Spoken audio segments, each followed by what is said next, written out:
sister and senior colleague, Professor Wonderful. Once again, all that you see here, if you go to the commons and you look at those who have contributed to what we have.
Observer, we got to know that he has a problem, and we came to his aid by helping him, contacting his parents, and ensuring that he got help, timely help. We have those students who come here with challenges, and we intervene.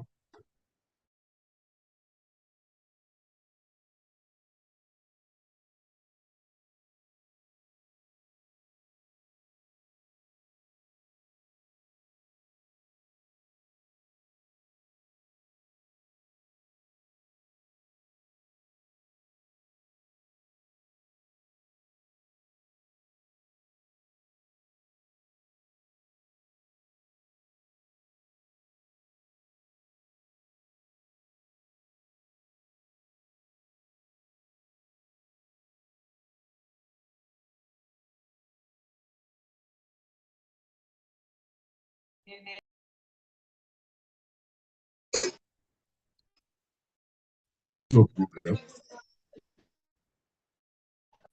This is a program, it's not a program. We brought to here. And I want to mention that we are streaming live online, and there are a lot of online participants. And we are also opening some of our commons. Those upstairs, they are still in the up there. So it's not only for us here. People are watching from outside. People are also in some part of the library also participating in this program. So our participating go beyond those of us who are here. But this is the main place that we're having the program. I want to say that the university library mandates, and we have the monopoly as a university library of providing learning spaces.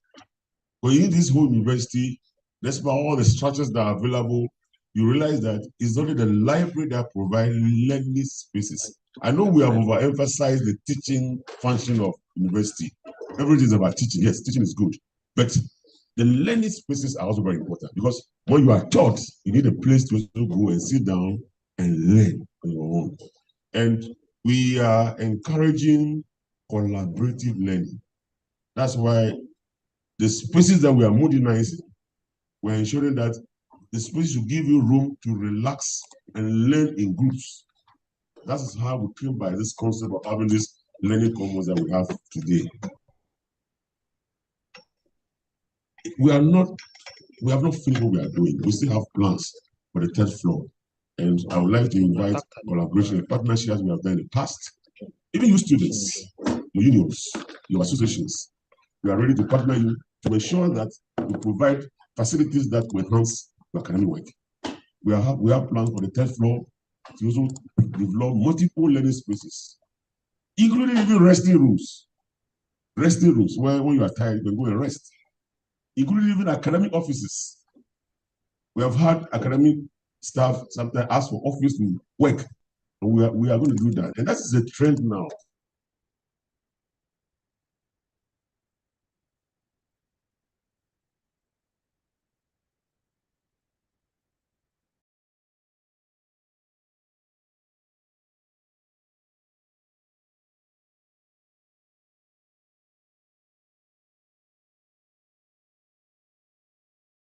All that we are trying to do is want to partner you, ensure that we made some general library one of the best libraries in the world.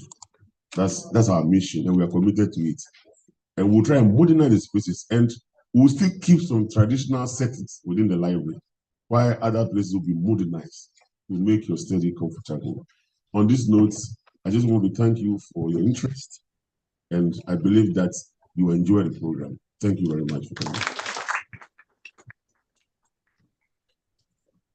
Okay, so I can't wait. I can't wait to open the human book and read it as well. So without wasting much time, we now call on Miss Vida Aduma-Mensah to introduce the human book to us. A round of applause as she takes over the microphone. Thank you. How many of us have ever read a book and you flip to a page and you are like, I wish I can ask the author a question, but the person is nowhere to be found. Today we will have the opportunity to read a book and interact with the book. That's the main concept of the human library service. Like, so all that you want to ask when you are reading, today when we are reading, we can ask that question. The book I have been asked to come and introduce is so huge and voluminous. Honestly, if you are asked to introduce a professor in English, you are kind of careful how you communicate. But I know today Prof will not mark me as a student, so I'll try and express myself. Okay, so this is a woman I've always admired from afar, and I remember when I was given the opportunity to get closer, I was so excited with it, but I didn't tell my boss.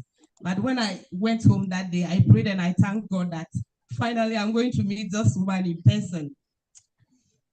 She's an educationist, a motivational speaker, and a mentor to many young men and women.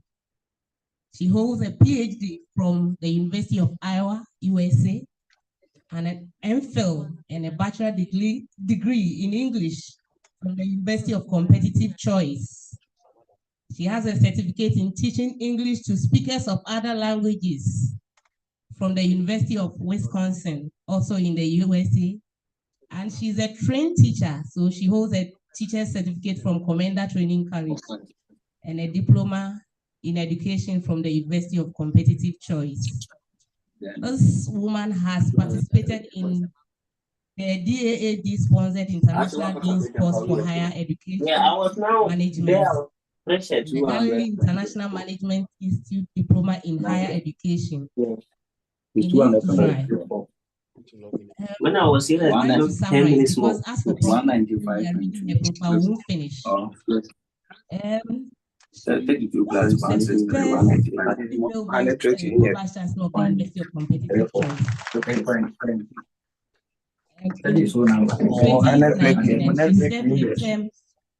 Ended in 2021, and she handed over to another female.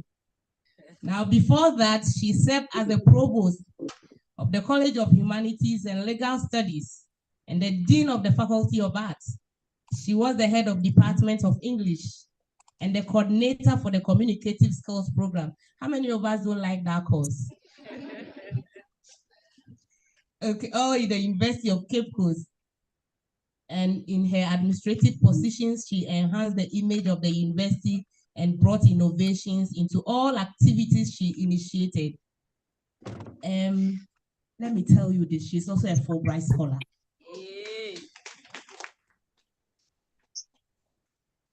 Prof is also the executive director of the Dora Edubando Foundation, a registered non-profit organization with a mission of supporting and inspiring underprivileged female students in higher education.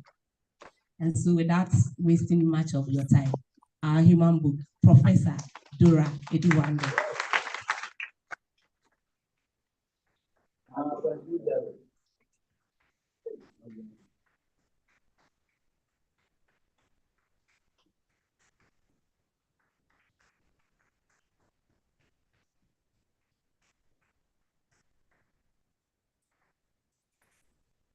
Wow.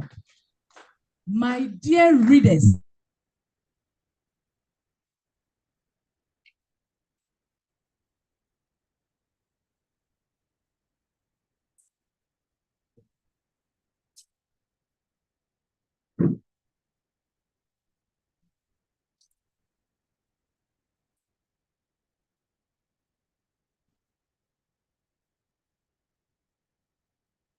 Madam, these are your readers this morning. Thank you very much, Gloria. Good morning. You want me to sit? Yes, I'm a teacher. I love to stand, but I can also sit. But before I sit and start opening the pages of my life, I'd like to thank the librarian and the Jonah Library for giving me this opportunity. I actually consider it an honor because they invited me to come and talk to you about myself and also talk to you about life after school. I'm very grateful that you've all come to listen to me because if you write a book and nobody reads it, it means the book is not interesting. And I'm praying that my book will be interesting to you. So when I was introduced, many interesting things were said about me. And I am sure that you're asking yourself, how did she get there? And that is what I'm going to talk about in an hour, and still draw your attention to where I did well, where I think I could have done better, and how I resolved my conflict within myself to get to this point that I am talking to you about myself. My name is Dora Francisca Idubuando. My father had an interesting way of naming his children. Nobody had one name. Everybody had two first names, a first name and a middle name before the Idubuando. So I am Dora Francisca Idubuando. And if you want to understand what Dora Francisca means, when you go back, you can check and see what it means to be called Dora and to be called Francisca. If you don't know what your name means, please check your name. Yeah, with this brand, yeah. I'm sure you will find a reason why you are called that. So I will talk about myself by talking about school. I was born in 1962 on a very special day. And although some people are not very, very comfortable mentioning their age or when they were born, I'm very, very comfortable mentioning my date of birth. I was born on the 1st of April, although I have not been a fool. I was born on the 1st of April, 1962. So that gives me how many years? The mathematicians should work it out. I started my nursery at Istikado Methodist Nursery, which was then held in a hall called Brigade Hall, because my father was a Methodist Reverend Minister. I was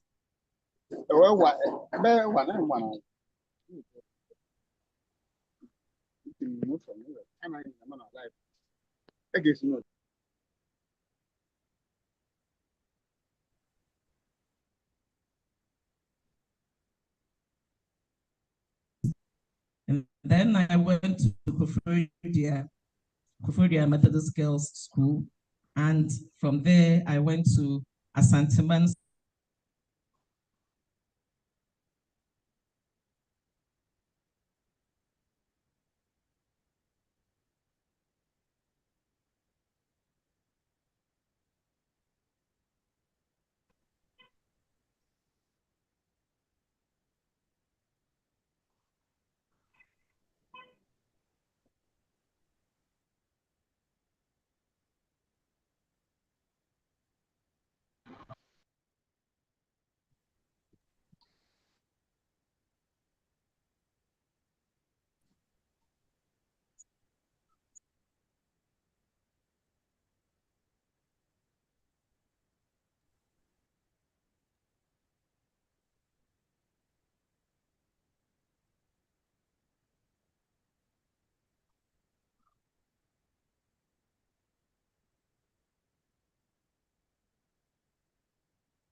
that they can get to post-secondary level.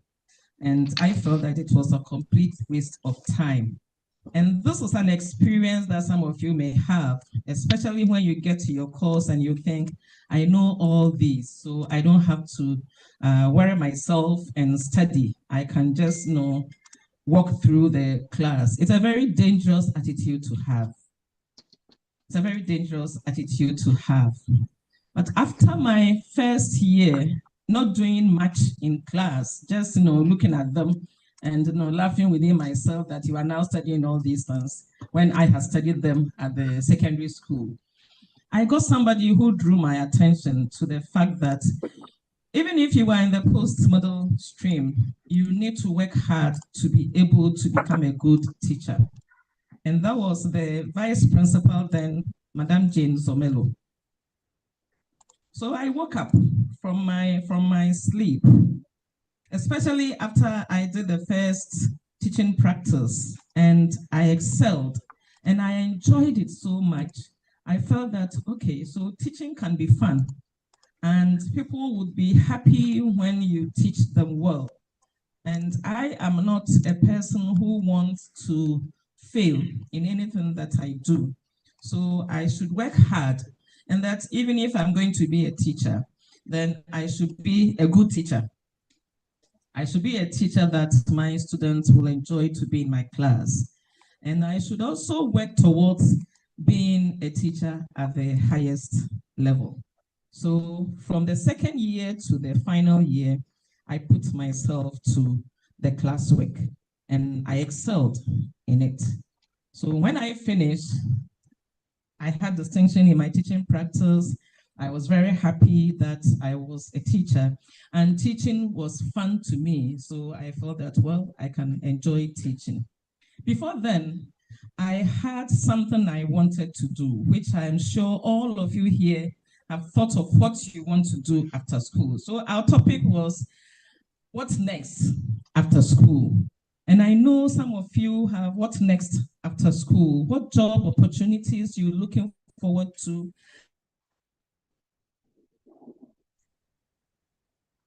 I also had what I wanted to do after school before I got to training college. I had watched movies and I had seen how secretaries would always follow their bosses dressed in pencil heels and short skirt.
Okay, this is super.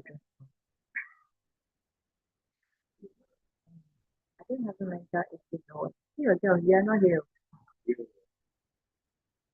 First one called in sick. For him, called in sick, wasn't feeling well. But that one aside. Pep is not in. Pep is in. Well, Pep is not in. It was Grace who came in and said some more friend has said to escort her to come. So she saw without telling anybody. There's nobody.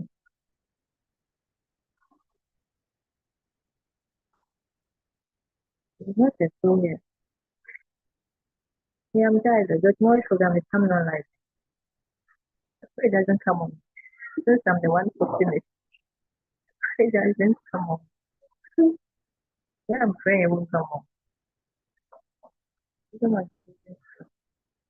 Yes, it's good. Yes, it's going to come on. you realize that this thing is not working. I don't know, this one. I thought like the potassium, oh, it's rather here rather. So what's this one for? No, hold on. This one is just protecting me. And then this one is actually for the work. Oh, really? Okay. How to see, how to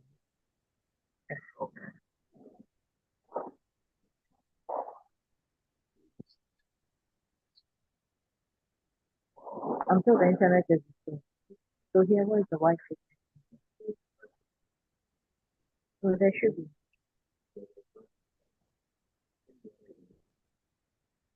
So how do I get it?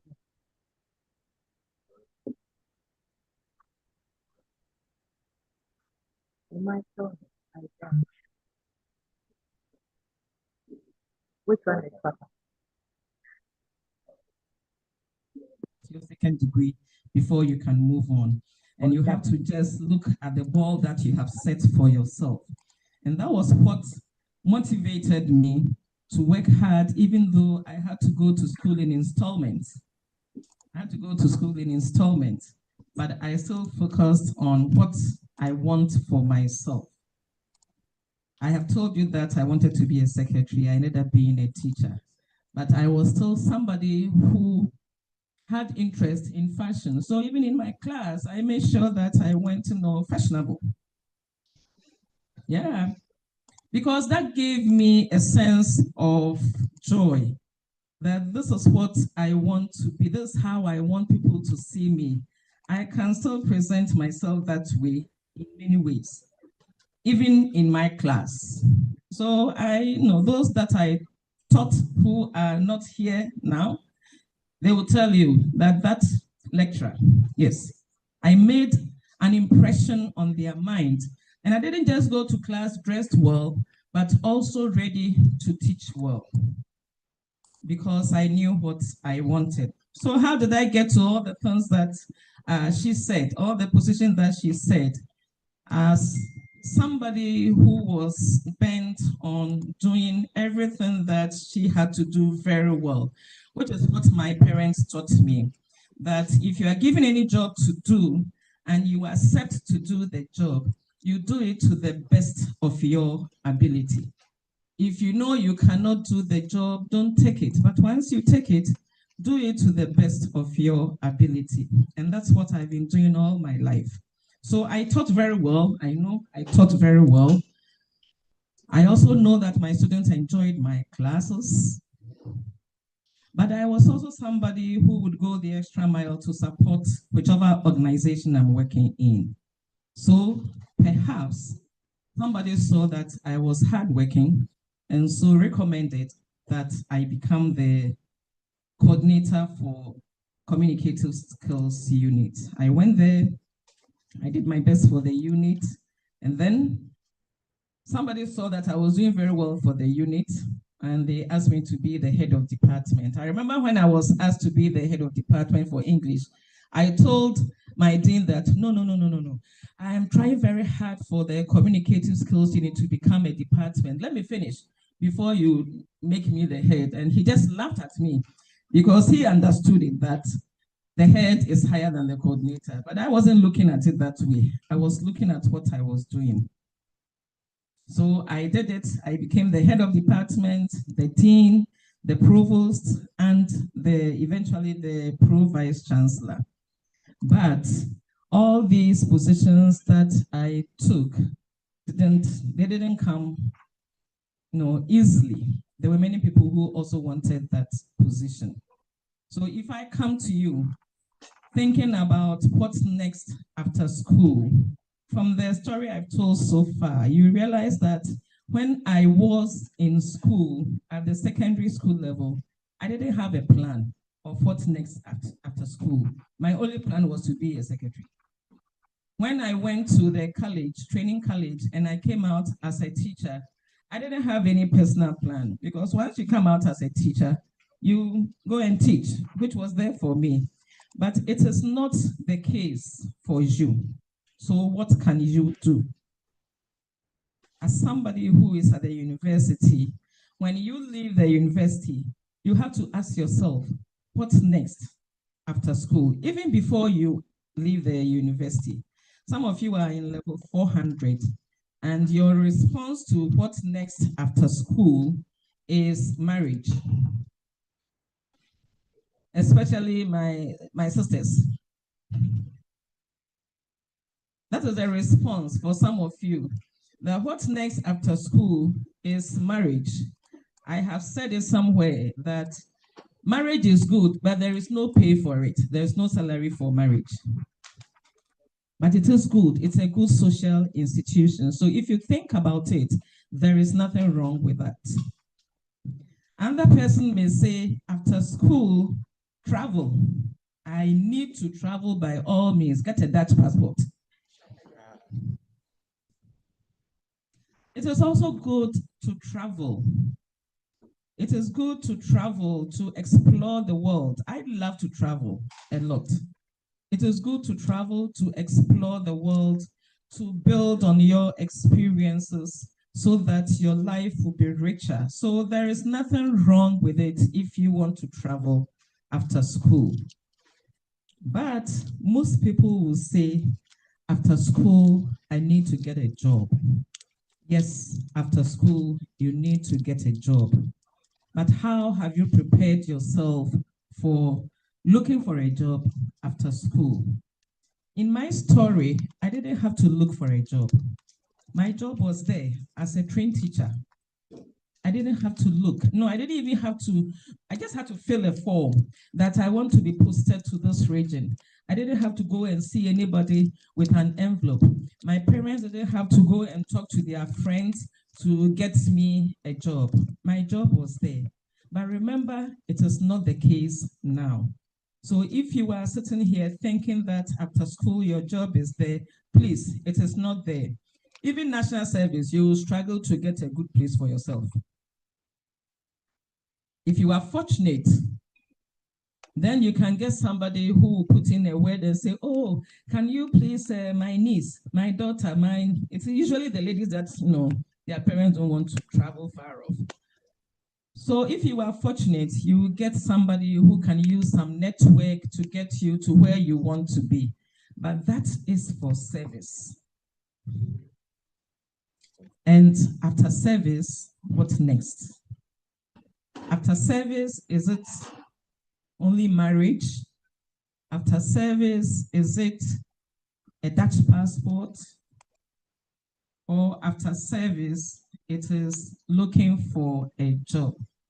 And I'll recommend to you that whilst you are preparing yourself to leave school, whilst you are doing your service, because I know some service persons are here, think about after service, how you can get yourself economically independent. Because you must get yourself economically independent. Because if you are not economically independent, you will become a very, very miserable person in our world. If you are doing your service now, you know that as soon as you finished your undergraduate and we came for your graduation and we do, oh, congratulations, congratulations. The money that the aunties, the rich aunties and the rich uncles used to send to you stopped. So if you are still in school and you have rich aunties and rich uncles, they will send you money. If you ask them to buy you a phone, they may buy the phone for you. When they're coming from wherever, you say, oh, buy me jeans and all that, they will buy it for you. But as soon as we come to your graduation and we congratulate you, that money is not going to come again. So you need to find a way of becoming economically independent. And that is why you need to look for a job. So what job opportunities are available to you? When people say that universities are not training people to fit the jobs that they will come out to do, they don't understand universities. Because apart from the professional programs, the rest are not to train you to fit into a particular job. The rest of the programs that universities run, they are to help you to be critical thinkers, to be people who can adapt to many various positions so you can fit into many different jobs. So the universities are doing their best. It is those other organizations that should train you to specific jobs, but the universities are to train you to be able to fit into all kinds of jobs. Apart from those who are reading the professional programs like medicine, law, and the others.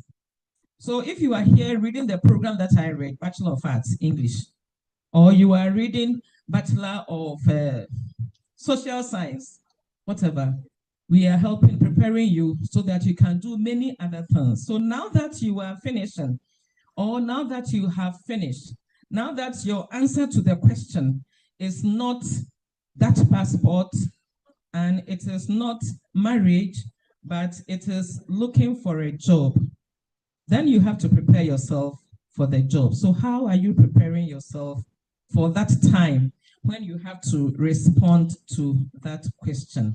There are many jobs around us. How do you decide that I want to look for this job or I want to look for that job? Or you think it is any job? You start right when you are in school. There are some things that you have to do. One is self-assessment. You assess yourself. What are my qualities? What are my values? What are my passions? What do I have to help me to get into the jobs that I want to do? If you go back to when I said that my plan was to be a secretary to the boss, I wasn't thinking about just being a secretary to a boss, but I was also thinking about being a bilingual secretary.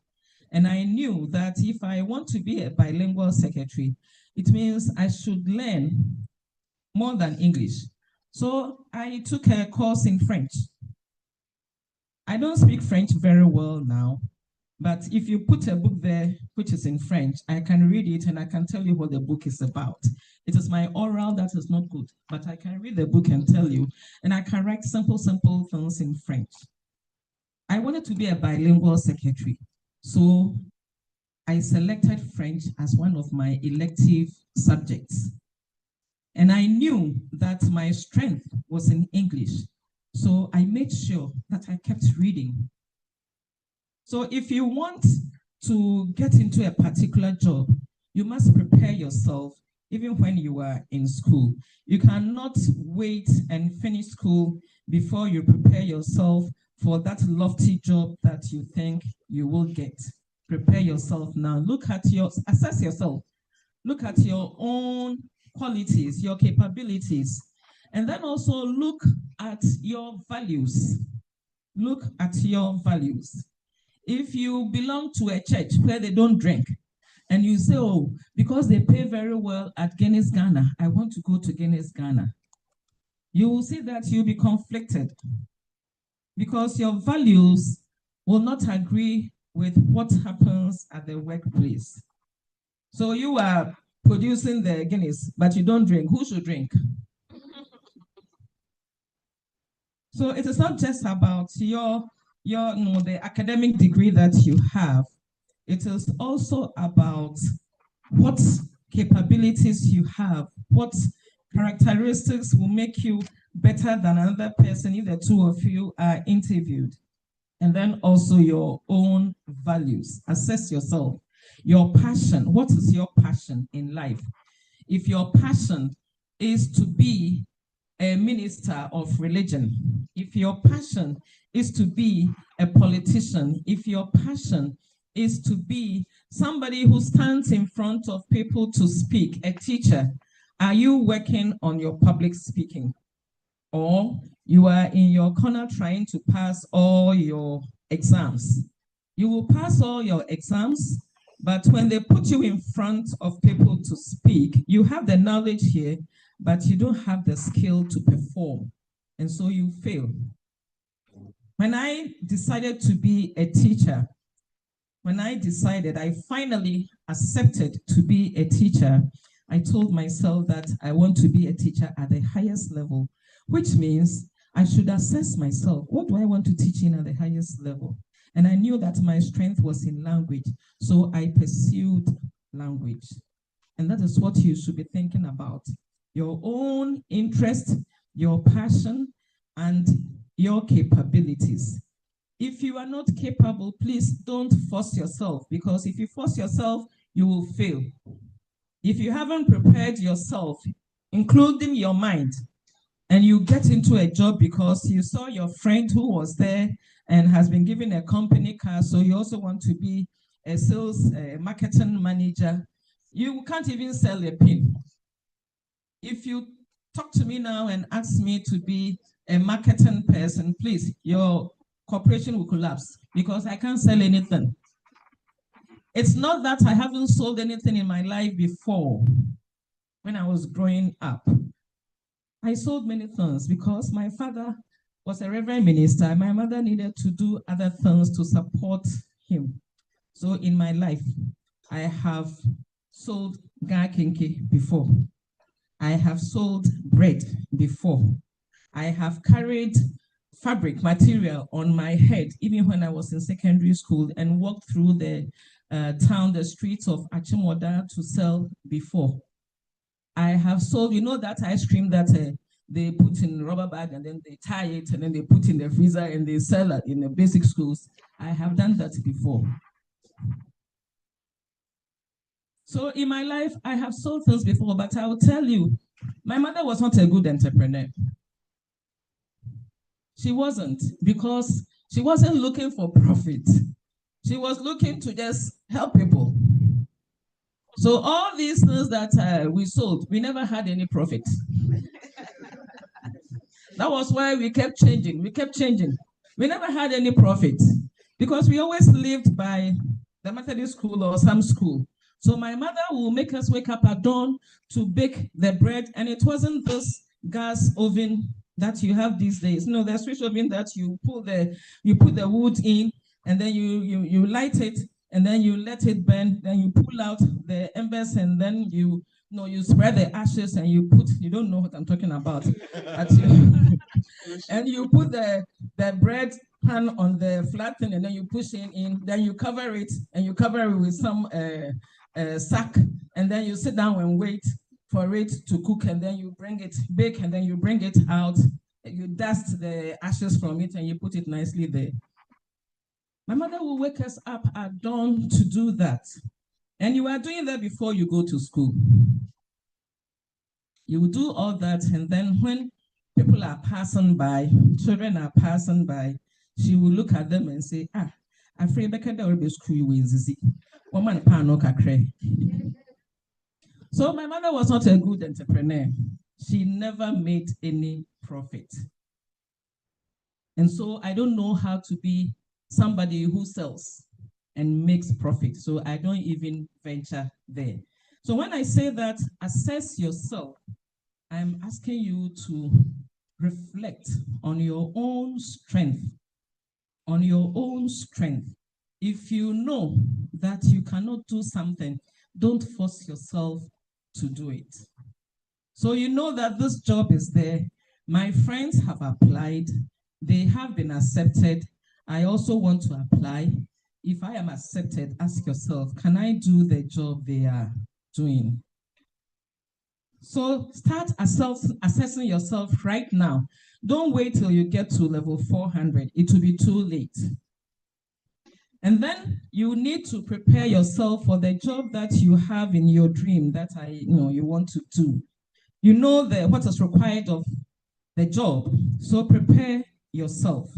Some of us are here, we don't even have a CV because we think we are in level 100, level 200. You start writing your CV right away from level 100. You start writing your CV. So that by the time that you get to level 400, you have your CV there. Thankfully, the university has set up an office which is called something design.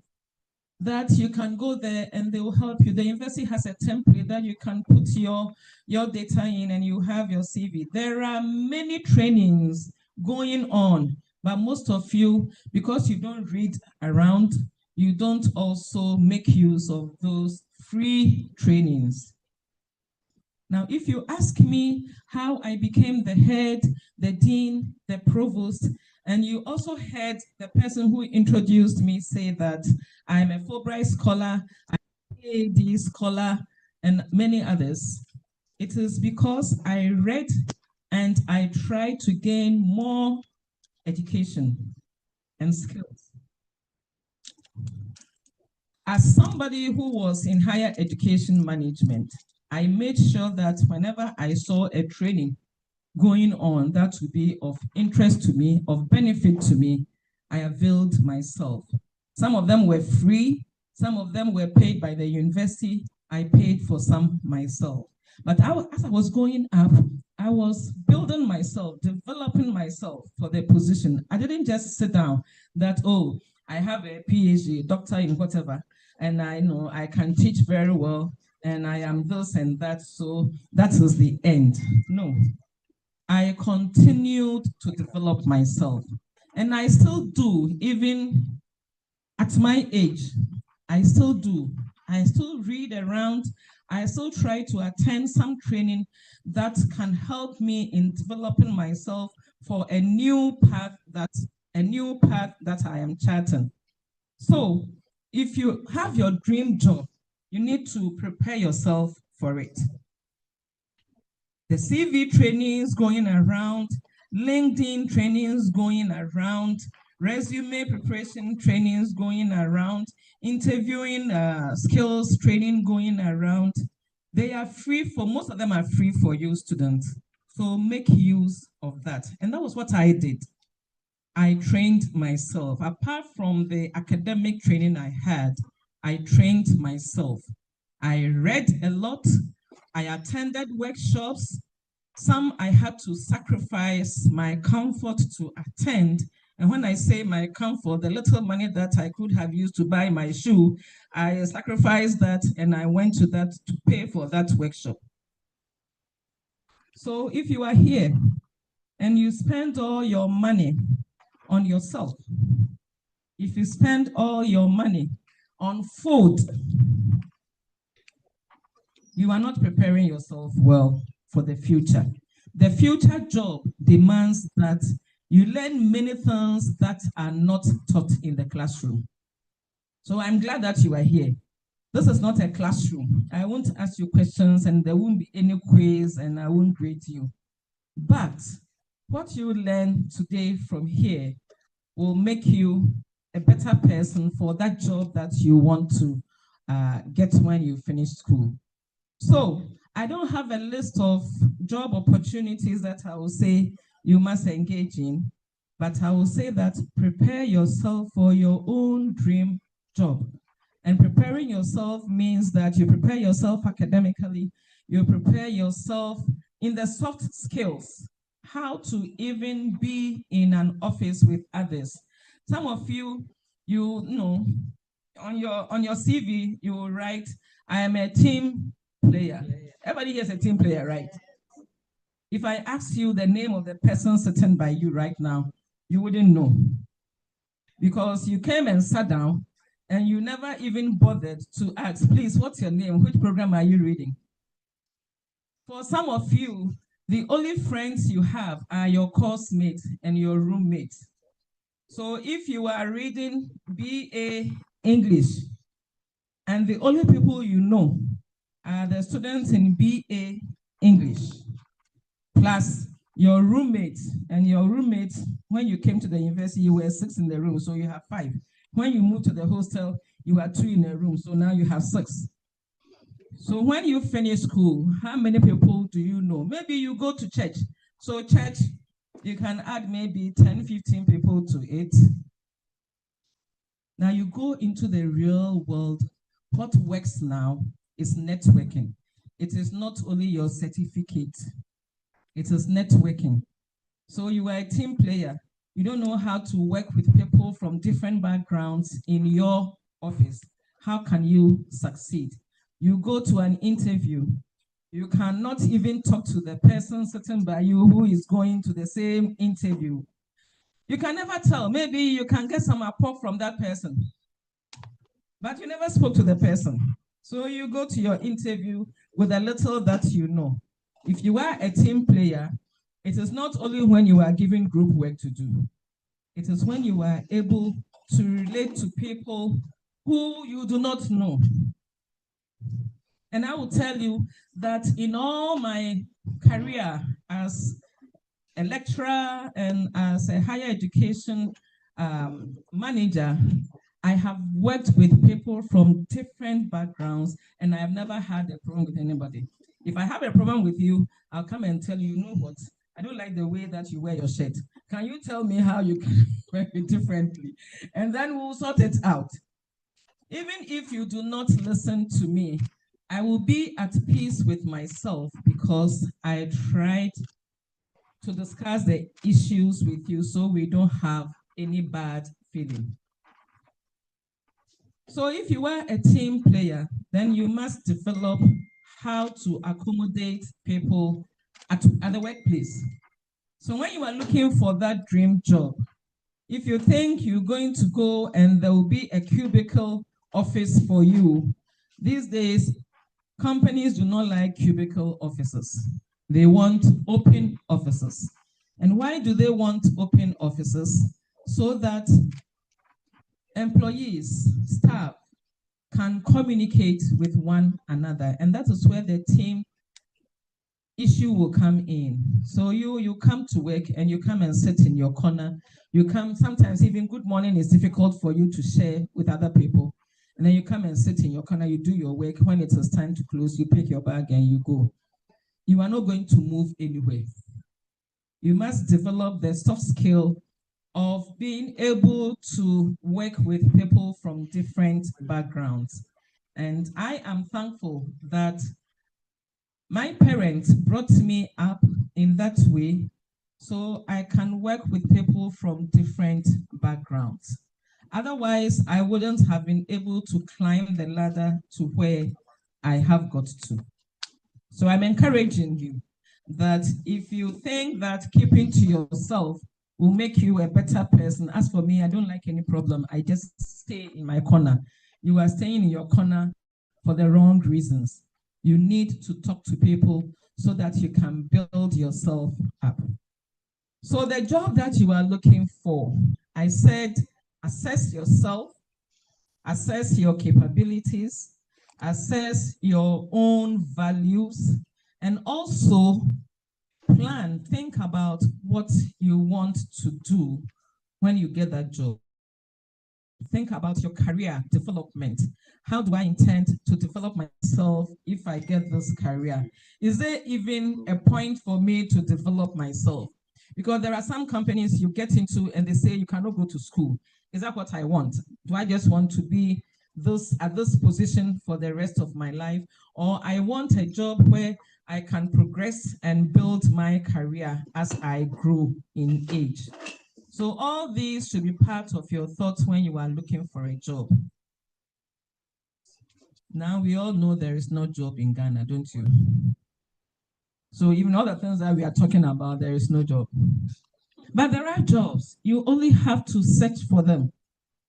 And if you do not get the job of your dream, remember my story, somebody who wants to be a bilingual private secretary. Sometimes things will happen in your life that will change your course. Remember that it is part of life. I'm sure you've all heard about man proposes and God does what? Yeah, you've all heard about that. A better way to think about it is that life is not a straightforward journey. Sometimes you have to turn to the right, although you want to still get to that point. And when that happens, you need to know that it is part of life. It is part of life. You do not stop there, because I never stopped. Whenever I hit a snack, I never stopped. I made sure that I picked myself up and then I went on. Otherwise, I wouldn't be here. So it will happen in life. You will meet disappointment. You will meet rejections. Sometimes those of us who are here as lecturers, professors, and you think we are demigods, we are not. Sometimes you write papers to be published, the paper will go and the person will write a review of it, and you go into your room and you think, maybe I'm useless. Rejections will come your way. Disappointment will come your way. But if you want to succeed, you just move on. You put that behind you. You learn the lessons that the disappointment taught you. You learn the lessons that the rejections taught you, and then you move ahead, because life will not stand still because you are disappointed. No, life will still go on. So you always have to think positively and move ahead. So now there are no jobs. You finish your service, and there is no job for you to work now. You've written like how many applications, nobody is calling you. But there was something you didn't do when you were in school, which is hindering your progress. These days, employers look for people who have volunteered. Have you volunteered for anything in your life? Or you have the sense of entitlement? As for you, you are entitled to those. When they put out the advert and they say you must have 4 years experience, 2 years experience, they know that you just finished school, you don't have any experience. But if on your CV, they see that you volunteered for this organization, and volunteering means you worked and you didn't ask for money. You volunteered for this organization, you volunteered for that organization, then it tells them that, oh, this person, apart from having a good spirit of helping the community, the person has also got some experience at work, although the person was not paid. So those of you who think that you came here for a degree and the degree is from the classroom, you are doing yourself a little disservice, because you are not building yourself for the job that you want to do. Find some organization, find some office, and volunteer and put it on your CV. Some of you too will go through the university 4 years, no internship, because they don't pay for internship. Yes, they don't pay for internship. That's why it's called internship. You are going to learn something to build yourself for the future. So employers are going to look at your CV and see whether you had any internship when you were in school. So if there are 2 people and one of them volunteered for maybe some organization, some planning of something, and the other person just had straight A's, academic work, I promise you, the person who volunteered, the person who had an internship, who didn't get straight A's, will be picked, and you'll be sitting there, and then you say the person went and paid money, that's why the person was picked, or the person slept her way to that position. It is not always like that. Prepare yourself for your dream work. So there aren't many jobs. What do you do? Now, the talk is entrepreneurship. And entrepreneurship has different levels.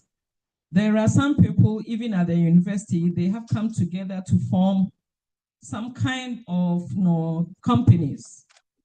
There are people here, I know, students, who have catering companies. There are people who have a fruit juice, they will sell to you and make some money for themselves. It's a level of entrepreneurship. But you are here, when you don't have any class, you sleep. That is not entrepreneurship. It's not going to lead you to any entrepreneurial position. You must learn to do things with your hands. And you see, God has given everybody some talent. You must learn to do things with your hands so that you can help yourself with it. I told you how my mother never made any money from selling all the things that she sells. So I cannot sell, but I can do things for other people. I may not get money from it because where I have reached, money is not what I'm looking for. But you are looking for money because you are young people. You need to be economically independent. So why don't you spend time on something that will earn you money instead of something that you earn you just laughter? I will give you an example. There's a lady here. She works in the university and she's well placed. She just went on leave and decided that if I look at myself and I look at the things I want in life, I think I need to learn something to augment the salary that I earn. So she looked around and she found somebody who does some handicraft. She went and learned, and I got a gift from her, and I want to show you. It's a very simple thing. So I just got a gift from her. And she said, oh, when I went on leave, I went to Accra, and there was this woman who does this racing thing. And I went to learn for 1 week. So now I can do this. And this is a key holder made from resin, and it's customized for me. She spent just about a week or two to learn how to do this. And now she's training other people, taking money from them and training them so they can also do this. And I know that all of us here, especially the young ladies, when it is time for marriage, which is the next response about what to do next, you want your marriage to be the best that you've ever seen in the world. And we go for all sorts of favors to give to people. So assuming somebody places an order from here for favors for the birthday or for wedding, how much money is she going to make? And she spent just 2 weeks learning how to do this keychain. And now she is training others. So instead of sitting down and watching TikTok, watching African movies, no, when you do not have a class, all you do is to be on social media. Social media is good because you also need to be happy. You need to laugh at people and be happy. But is that all that there is to the world? Are you looking at yourself to see, when I finish school, what next? And you think social media is the one that will respond to your what next? I know people who are on social media and making money. But you are not making money by laughing at them. They are making money off you. So if it is social media that you want to get on, then why don't you learn how to do things on social media and get money? Instead of spending all your time reading all those memes that doesn't add to your life much. It only gives you laughter, which is also good, for your well-being. But learn what will give you some economic independence, because you really need that. You need that for your own dignity. You need that for your life. I am not an entrepreneur, but I can direct you to entrepreneurs, young people. I can direct you to a business hub. How many of you even know that we have a business hub at the School of Business, where you can go and they will help you to do startups? Because you are busy reading your BA English. You are busy reading your BA History. You are busy reading your BSc Physics. So you think that is the only thing you can do. In fact, God has blessed you with more things. Exploit those things. So if it's entrepreneurial path that you want to take, so assess yourself. Self-assessment is very, very important. Assess what you can do, the areas that you can get in, and how you can benefit from that area, and prepare yourself for that. Preparation is very, very important. I've told you that when I wanted to be a secretary, I prepared myself by reading French and English. When I became a teacher and I wanted to be a teacher in the highest level of education, I prepared myself. I did the programs I have to do. I learned how to speak publicly. I prepared myself for it. When I became a head I want to be a dean, a provost, a pro-vice chancellor. I prepared myself by going through many trainings.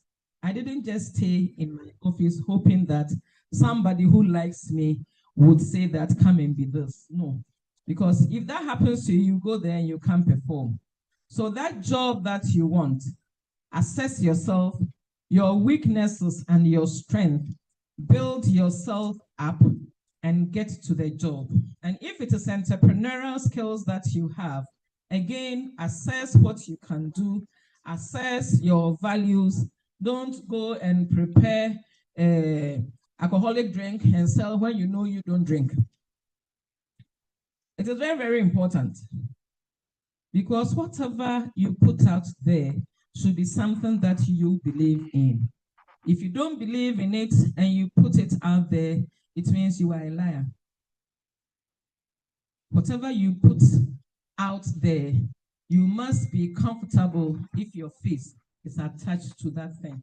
So if you cannot attach your face to it, it means it is not part of your value. Don't spend your time developing that line. Think about what you are comfortable doing, what you are proud doing, and build yourself for it. I will talk about one more thing and then sit down for your questions. In all my life, I have tried to be content. In all my life, I have tried to be content with what God has blessed me with who I am. If you don't have the sense of contentment, please start developing it. All those people who do Sakawa, it is because they don't have the sense of contentment.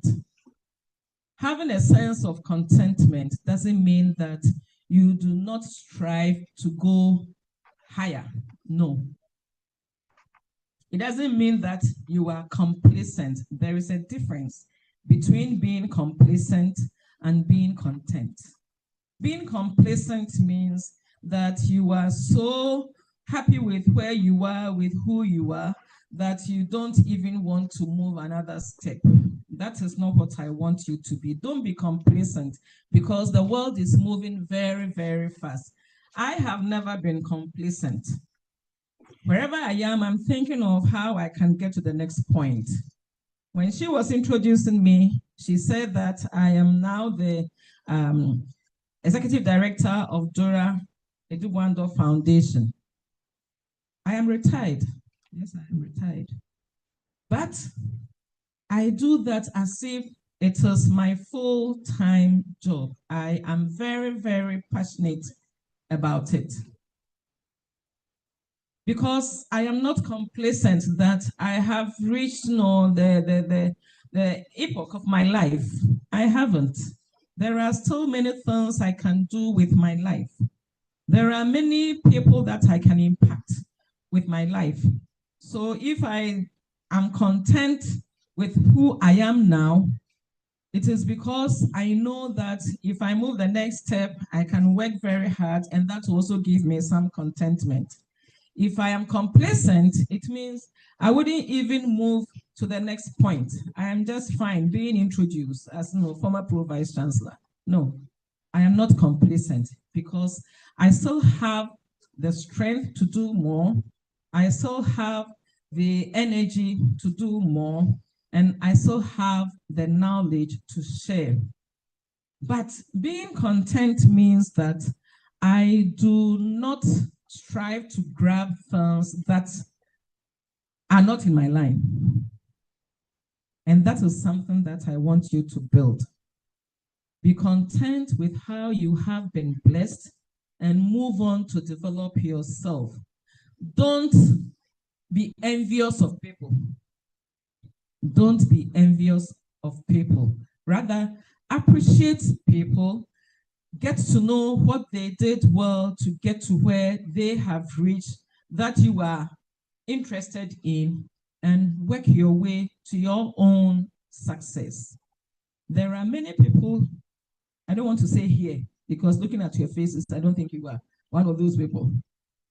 But there are many people who want to get to where they should grow to and grow downwards. And it's against the force of nature. You know that, right? Those who read physics will tell you it's against the force of nature. You cannot start from where you get to and then grow downwards. You have to start from a point and develop yourself up. So when you go to Accra and you see young men and women like you driving, what is the latest car? Driving flashy cars, living lives as if you are a failure. You are not a failure because you don't know what they do. What you have to do is to build yourself up so that you can also genuinely get to the point where you can also get that flashy car. You see, older people who have made it in life, they have built, they have bought cars, they travel, and you think, as a young woman, as a young man, I should be able to do that when you are just 25, 26. Have you asked yourself, this man who is 65, getting to 70, if I take out my 25 years, how many years did this man or this woman work to get to where he or she is? So be content with God, what God has blessed you, and then work yourself towards the top where God wants you to be. And you cannot be content with what God has blessed you if you are envious of other people. Don't ever be envious. In all my life, I have tried to appreciate people who, if you take the ranks of rank, I used two words, ranks of rank. If you take the various levels, that is the ranks of ranks, even in this university, there are people who are cleaners, there are those who are administrators, junior, middle level, higher level. I try to appreciate everybody. Why? Because everybody is very, very important to my success as an administrator, as a university manager. Everybody that I have worked with is of importance to me. So in life, I have tried to be polite to everybody. And I want to recommend that to you, that in your life, be polite to everybody. Everybody, irrespective of the job the person does. Because if you do that, people will respect you. And you will find favor. I don't know how God works that out, but when you respect people, you find favor. When you are rude to people, you'll find, I don't know what you find, but you find something. So I recommend to you as young people growing up to take our places, that develop the soft skill of being polite to everybody, respect everybody. I have tried that in my life, and I thank God that it gives me a lot of contentment, a lot of pleasure. And I know that if you also try it, you will get the same thing. So don't think that because you are a university graduate, you are better than that person you go to your dream job and you meet there who hasn't got a degree. He hasn't got a degree, but he's got more experience than you are. And I'll tell you why I'm saying this. When I was made the communicative skills unit coordinator, I had never done anything in administration before. I didn't know what it means to mean it on a letter. But when I went there, there was this gentleman, and I always mention his name, Mr. Peniana. He was administrator. So he told me, Doc, we need to do it this way. You need to write this on it so that we'll send it to that person. We need to do this. He didn't have a PhD then, but he taught me how to become a university administrator. So if I had gone there, bossing myself, Dr. Dora Francisca Edubuando, you think he would have had the comfort of teaching me? He wouldn't. So if I was able to be a good administrator, as a head of department, as a dean, as a provost, as a pro-vice chancellor. The credit is actually from, it's for him, because he taught me at the lowest level how to become a good administrator. So don't go there with your degree that, oh, I have a degree, first class in BA English. And if you are here, BA English, is because it's my degree. That's why I keep using you. First class BA English. You don't even know how to write. Me, I wrote English and I had first class. But what you have forgotten is that the language that is written in the office is not subject-verb agreement.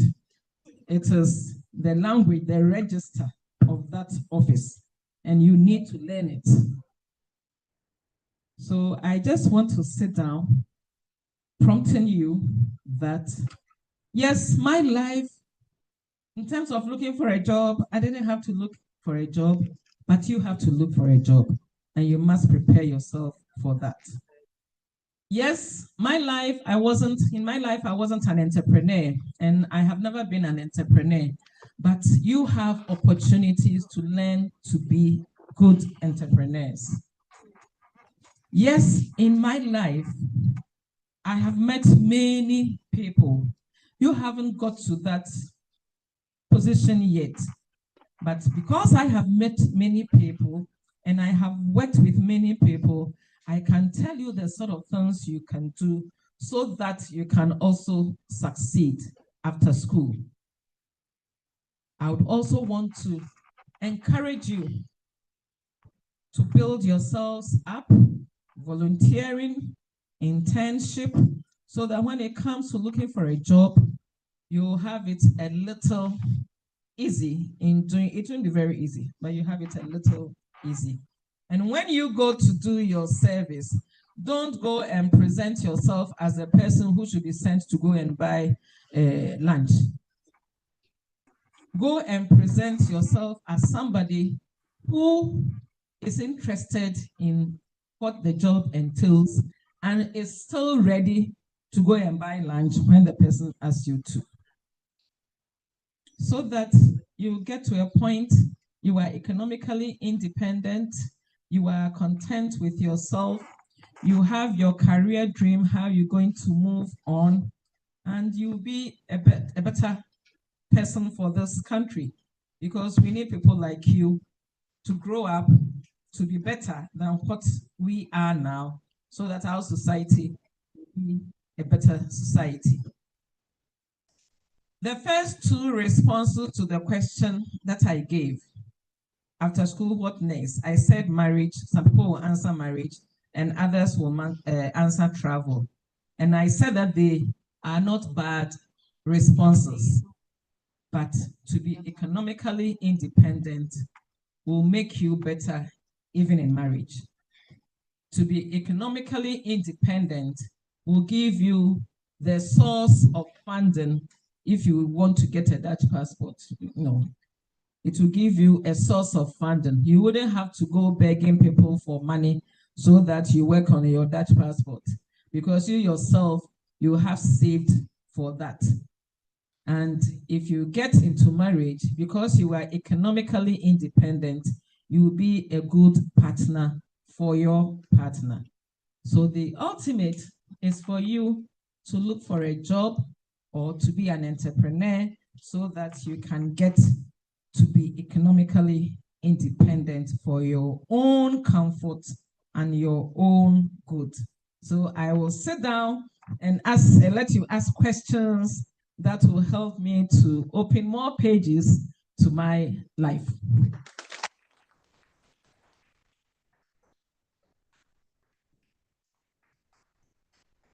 You can do it better. You can do it better.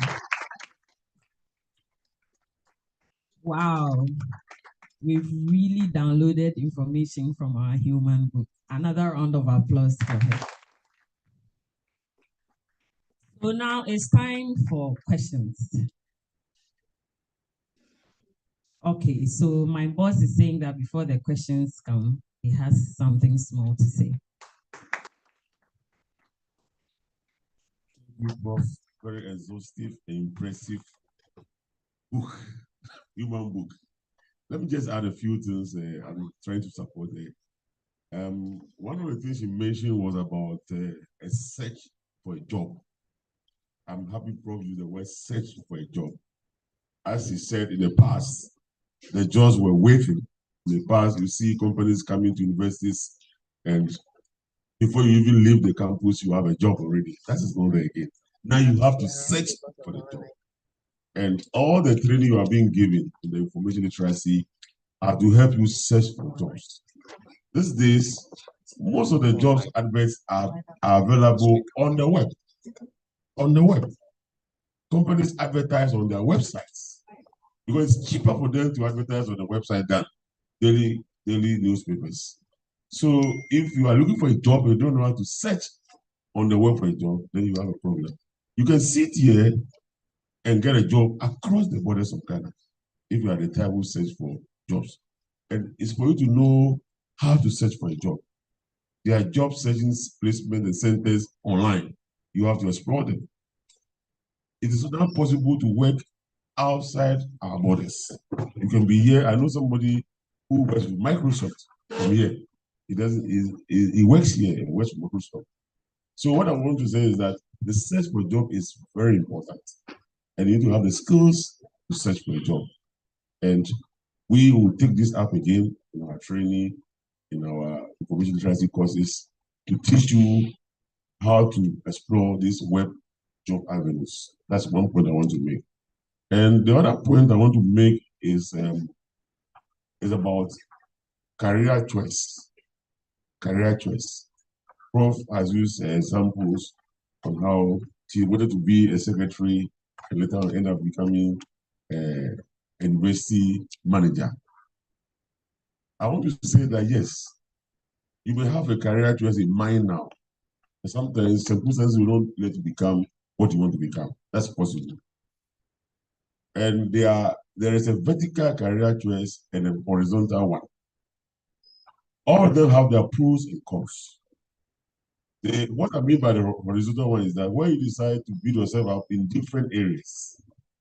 I know somebody who is an engineer, and that's somebody I know very well. He's a mining engineer, trained in Canada.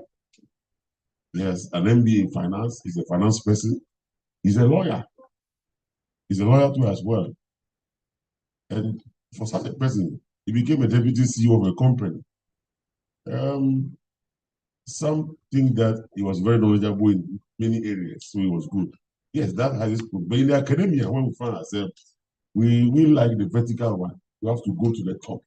Whichever area you take, you have to go to the highest level of the discipline. Prof is an English professor, and for that matter, once he wants to remain in university, everything about them must be English. So he's a professor in English. So could have gone for law somewhere and stuff and go to MBA finance. No, that will not help in the career here. So that's also another thing you need to know, that your career choice is important, whether you want to go this way or that way. It depends on what you want to do. Then the last thing I want to also mention is, apart from the entrepreneurial issue that Prof mentioned, there are some stages in our life we should be prepared to accept some menial jobs for a start. I don't know our mindset. Once I have come to university, it is wrong for me to wash a car. If you live somewhere where there's a car wash, you don't have a job. You need money for your course, and it's always your parents. Can you go to that car wash and say, can I also, those people wash on commission. Can I come and do some car wash maybe on weekends? Maybe I can get something to buy my credit for my phone. And I'm saying this because I have a nephew who did marketing and wanted a job. He was on all of us. My uncle, everybody, find me a job, find me a job. Then an uncle who is a professor at University of Ghana has a farm, a very big farm in Oti region. He said, I want to send you to the farm. We are now producing eggs. We're going to be the market officer. I will pay you so much. I'll give you a room. I'll feed you. All you need to do is to make sure that you coordinate the marketing of the eggs and other things. He said, you won't go there. He said, you won't go there. You offered him 1,260 Ghana cedis with a commission on any the sales. Every crate of eggs sold, he said, you get 2 cedis or something. He said, I like the job, I like the money. But I can't go to T region. I can't go and be on a farm. That's what I did marketing. I want a job in Accra. So sometimes our choices, sometimes you even got a job. It's just about where they posted you to. You don't want to go. Well, how I got a job and they posted me to the north. I want to go to the north. So I want to remind you of this, that please accept anything that comes your way. And why would let me give you the last example. There was a gentleman who also did his master's and wasn't getting a job. Then in the same discussion, just pick something and be doing for the meantime. Then he went to a popular sport in Accra restaurant. They said, I want to work as a, they put the notice that they want a waiter. Then he was engaged as a waiter. I mean, it was just about 300 or 400 CGs a month. But they tipped them. And he was coordinating the tip. So what normally happens is that after the end of the day, they share their tips. Sometimes you get as much as 500 CDs in a week, in addition to the pay. He didn't know about that. Uncle, it's not only the money they give you, we get money. And he was the one who brought the idea of, instead of taking individual tips, let's all take it together and share.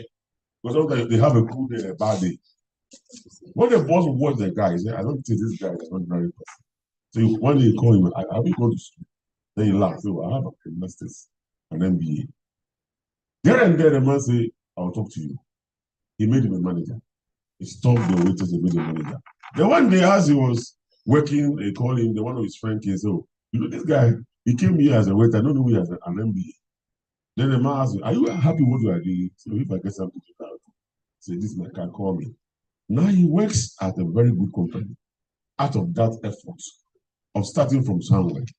So please, don't call. And I'm saying to you, because when we go outside, I've met a pharmacist, a Ghanaian pharmacist working as a cleaner outside. I've met people with PhDs working as cleaners. But what is wrong with them when we are here? That when you come to Ghana, if we then advertise now the library want cleaners, students want student cleaners, you will never come. I've not come here to clean. You say I've not come here to clean. I'm sure you will not come because it's a menial job. It's not for you. I'm a university student. So let's work on our attitude, mindset. Very important. Now, this attitude of, I don't know, this is not for me. I am a graduate. Exactly. The prof touched on this. So these are the few things I want to add. Let me now ask them.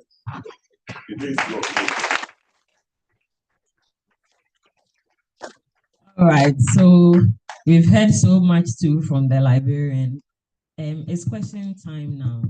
We also have participants online, so feel free, our participants online, to type your questions. We will read it as it comes. So we will take our first set of 3 questions, which will be addressed, then we will take the next set of 3.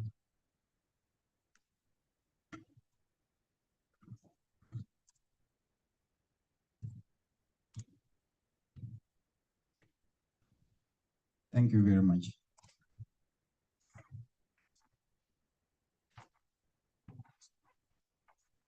Thank you very much. I want to start from the page that talks about traveling. And I think most of us in these commons love traveling a lot, taking into considerations what our country has to offer for us.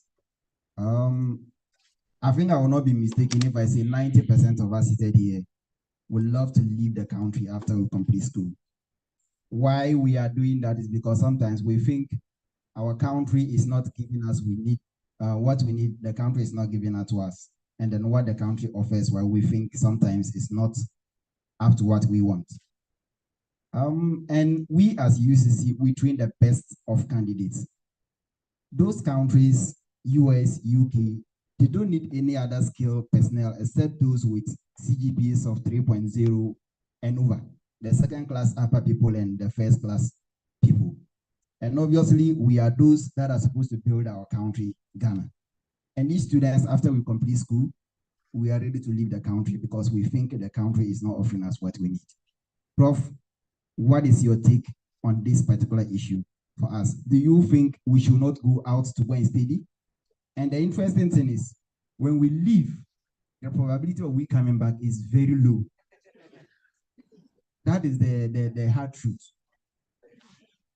Prof, talking about Iowa and Wisconsin University where you attended, when you were there, what lenses were you putting on?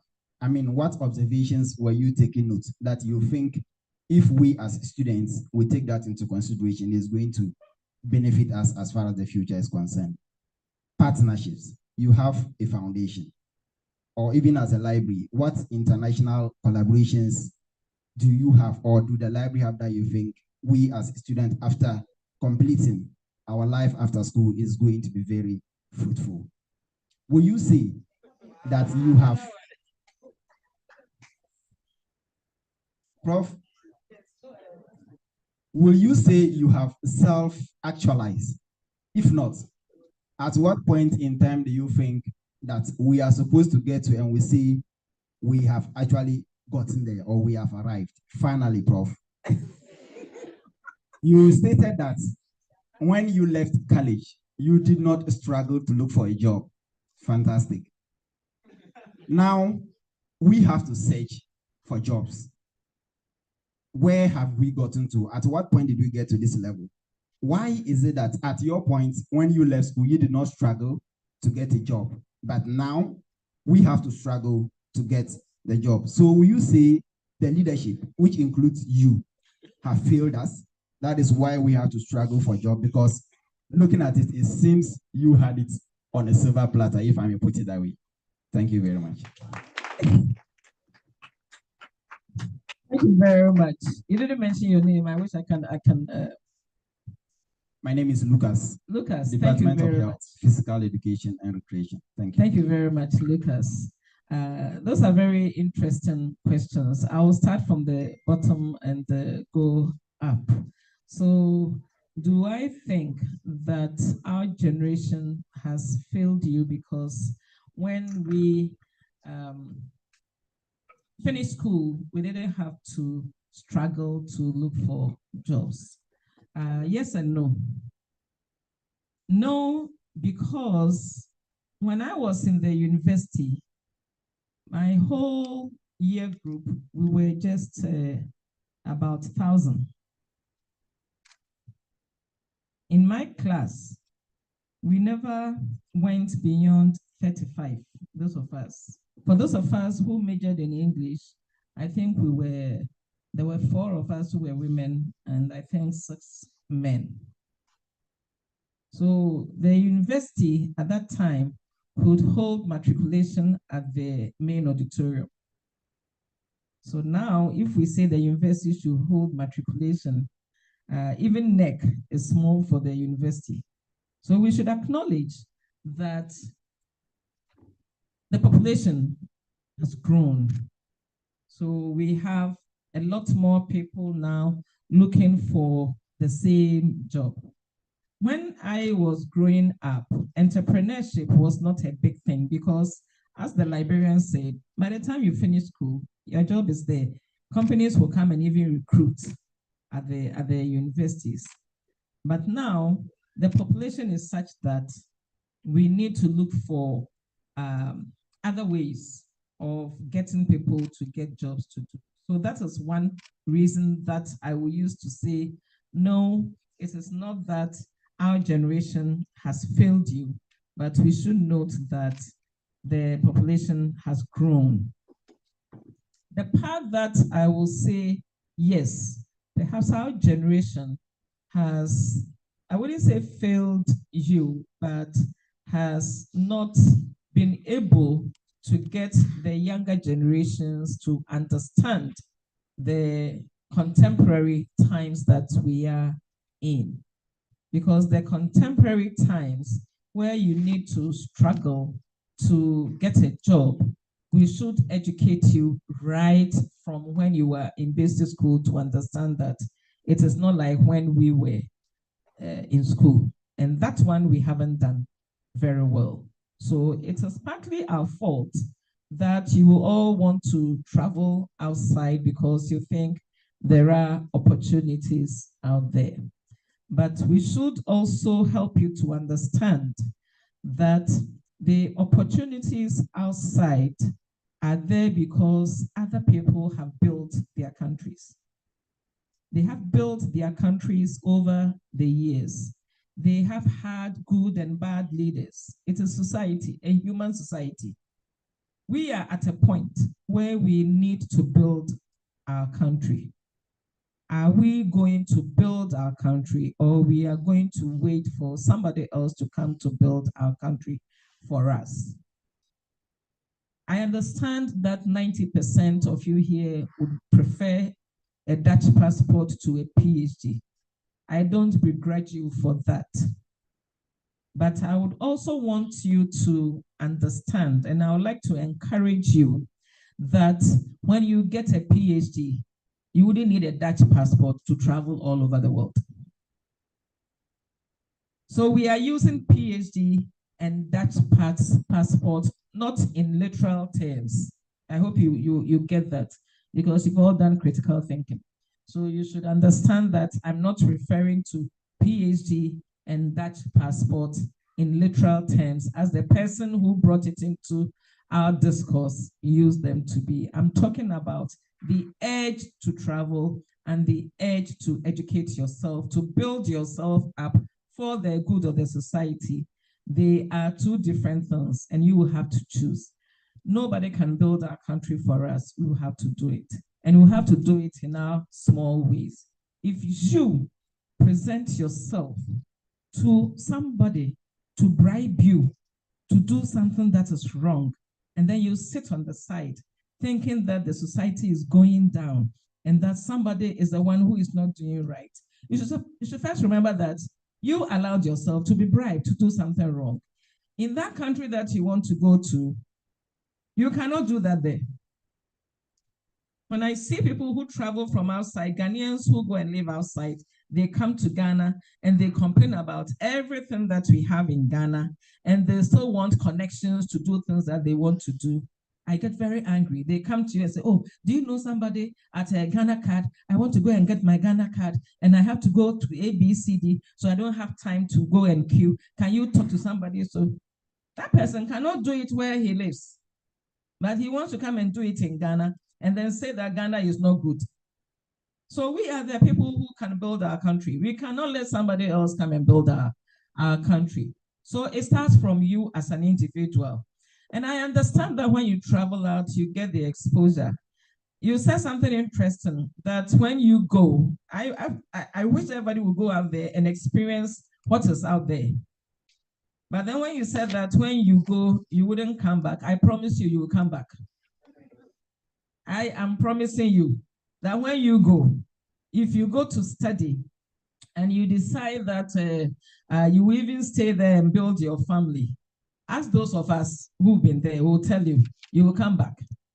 You will get to a point you want to come home. And which home would you come to if you have not contributed in any way to build the society? So yes, if you want to travel, travel, but remember that you will come back. And if you have not helped this country in any way, you will come back to meet it the way you left it. If you have helped it in some way, you will come back and be proud that, yes, I came back to help build this country. I went to do I got a Fulbright to go to Wisconsin to do a program in teaching English to speakers of other languages. When I finished, there were other Ghanaians there who told me, oh, Dora, don't go back. You can continue and you can get a school and do your PhD, and you can work and pay.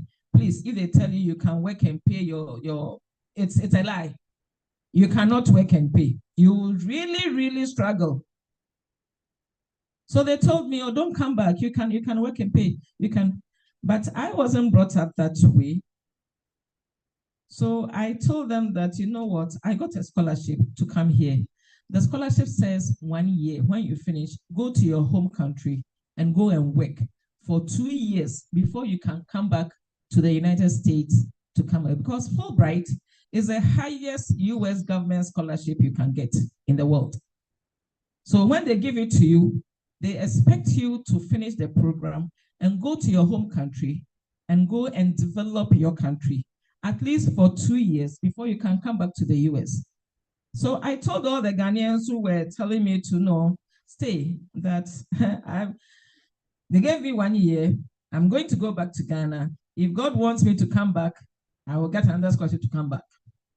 So I came to work in Ghana, and I think after 4 years, I got another scholarship to go to Iowa to do my PhD.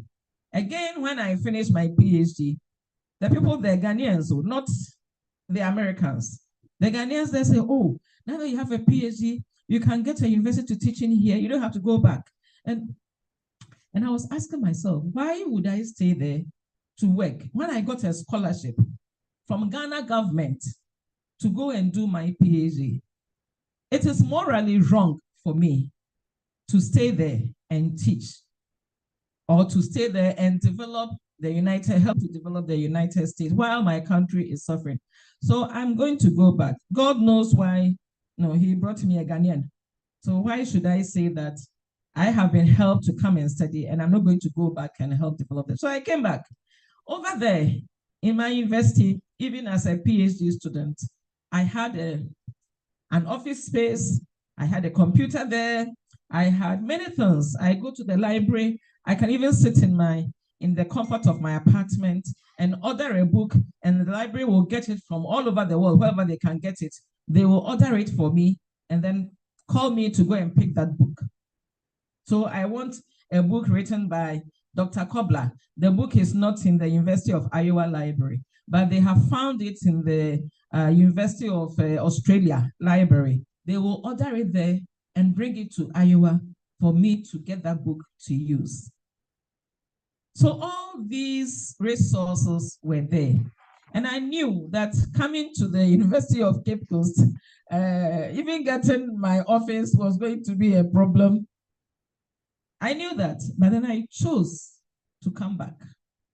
I chose to come back. It was my personal moral choice. And I'm very happy that I did. There were some people that I left there. When they come to visit in Ghana, the two of us, we stand there and they themselves know that I am better off than they are. So if you want to go, you want to explore, if you get the opportunity, go and explore, go and develop yourself. But always remember that you have to come back and develop your own country. Nobody can develop it for you. Then you also asked about when I was in the University of Wisconsin and University of Iowa, what did I experience that I think you can? Yes, what I experienced there was that people took their own initiative to learn. People took their own initiative to learn, to build themselves up. You will say that in the US, undergraduate is a lot of fun. It is a lot of fun because I tell you on Fridays, all they want to do is to go and drink because they don't have the license to drink. And anything that you steal to do, it's fun. Isn't it true? Whatever is not in the books, you know that you think you are being smart. You are being smart to enjoy. You think it is fun.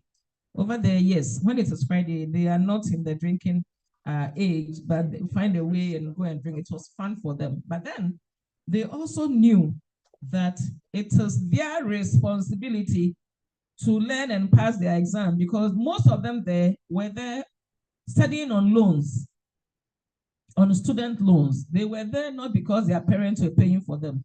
They are in their programs on loans, and they know that when they finish, they have to work to pay their student loans. We are fortunate that we don't pay tuition.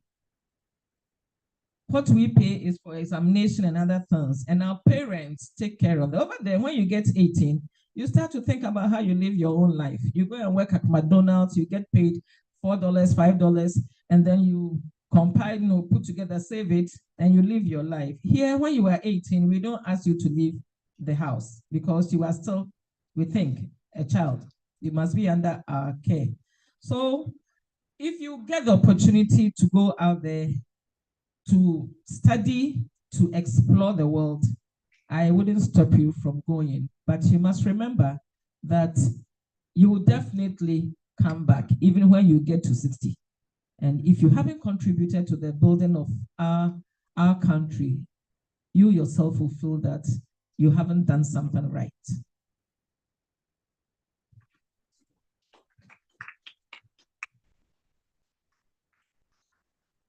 So there are some questions online, and I'll ask Madam Vida to read it for us.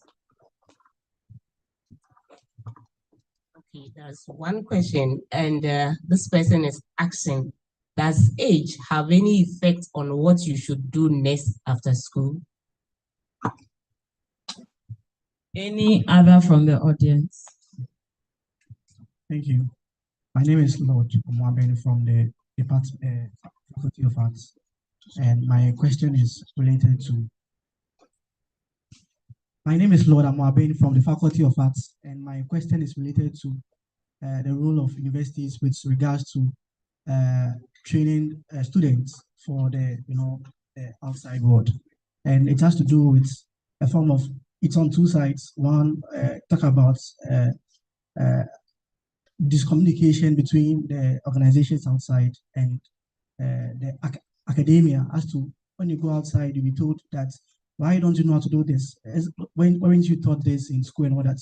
So the question is, what step has the academia taken with regards to collaborating with organizations outside to specifically spell out your role and also their role, and also with regards to the role of the university being a place for giving universal education? The question is, what do you mean specifically by universal education? Because we see times where it seems the theoretical aspects exceeds the practical aspects, and I believe there's a need to blend the two. And the last question has to do with, you made mention of the fact that if you are going to apply for jobs, there's a need for teamwork, and we know that most people don't have that interpersonal skills. Like during born, even the roommates having problem related to the roommates. So the question is, how will you advise someone like that with regards to interpersonal communication to help more? Thank you. Thank you very much. The first one was on age. Is age a factor in the job that you want to do after school? Yes, age is a factor. Age is important. Because if you went to school on installment, as I did, perhaps by the time you get your degree, you are a little older than most people. So you're going to get a job, you need to understand what the job entails and then find out what you can do in that position. There are some positions that they will even require that you state your age. So if you need to do that, please don't lie. Don't ever lie on your CV. Don't ever lie on your CV. So if you need to state your age, you need to state your age. But remember, there are many other things you can do even at your age. If you are too young, you may not get the position if the position demands that you are mature in age. I have read somebody's life. That person became a manager of a very good corporate organization in Ghana when he was 28, but that was many years ago. That was many years ago. And it goes back to the point that many years ago, there weren't many people who had degrees. So now if they're looking for a manager, I don't think they will go for a 28-year-old to become a manager. So age is very important when organizations are selecting people. They will want to see how much they can get from you. So if they think that they can get you for maybe 20 years, then they are ready to pick you and train you so that you be an asset for the organization. If they think they can get you for only 5 years, they may not be very interested in picking you, because then they will train you and then you quickly leave and the turnover becomes quick and expensive for them. So age has a factor. It's a factor when people are selecting employees. But you know what? It doesn't hurt to apply, even when you think that they said you should be 35 years and older. You can still apply and then hope that nobody applied, so they will call you. Or you can still apply and hope that maybe they will look at your CV and they will see the things you have done and waive the age and then call you. So don't leave things to chance that, oh, I don't qualify because of the age, so I won't apply. It doesn't hurt to apply to many things. And that's why I spoke about rejections. You must be able to accept rejection. So if they say because of your age, they won't take you, you put it down and then you move on. Somebody is looking for somebody your age to employ. The questions from my colleague from Faculty of Arts, the last one was about preparing the university, preparing you for the world of life, right? How do we prepare you so that you fit into the job marketplace? I said at the beginning that the university trains people for different things. We have the professional programs. So you come into nursing. Nursing is a professional program. When you finish, you go into the industry of nursing. You come in to medicine, to law, and the other professions, you go straight in there. But some of us also come in into mainstream liberal education or mainstream science education. Those ones, you are being prepared so that you can fit into any of the related areas. If you come to read English, you are not being prepared only for the classroom. The classroom is good. You're not being prepared only for the classroom, but you are also being prepared for things that have to do with language, which may include writing for corporate bodies, which may include writing for organizations that are even not in communication.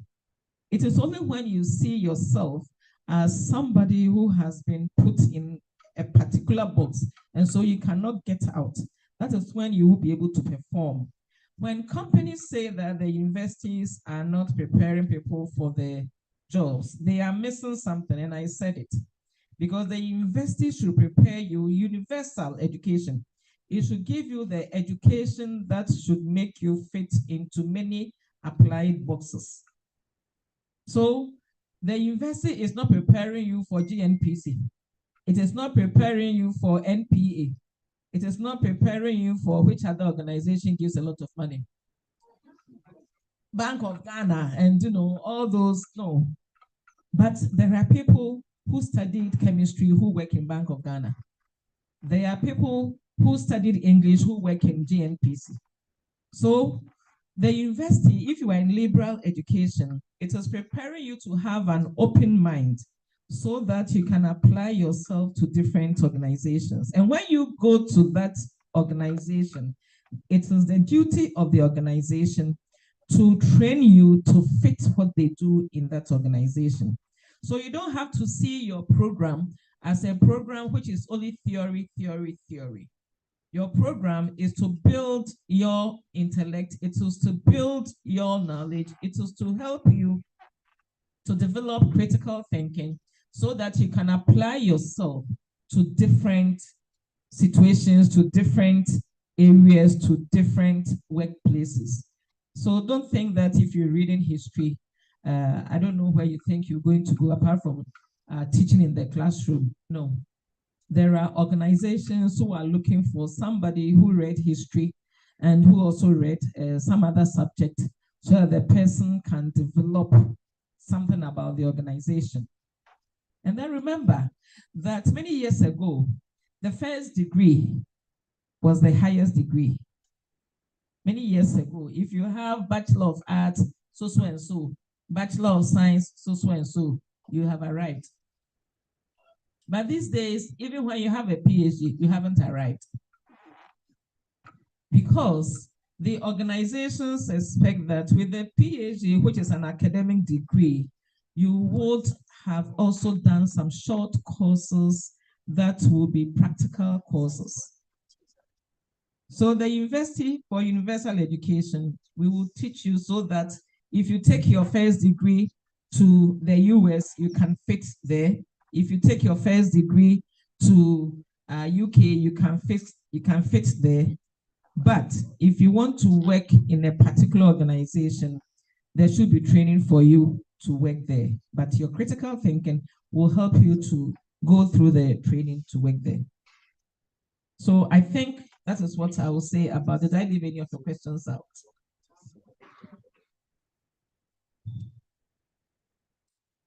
Those who do not have interpersonal relationship, meanwhile, you have written on your CV that you are a team player.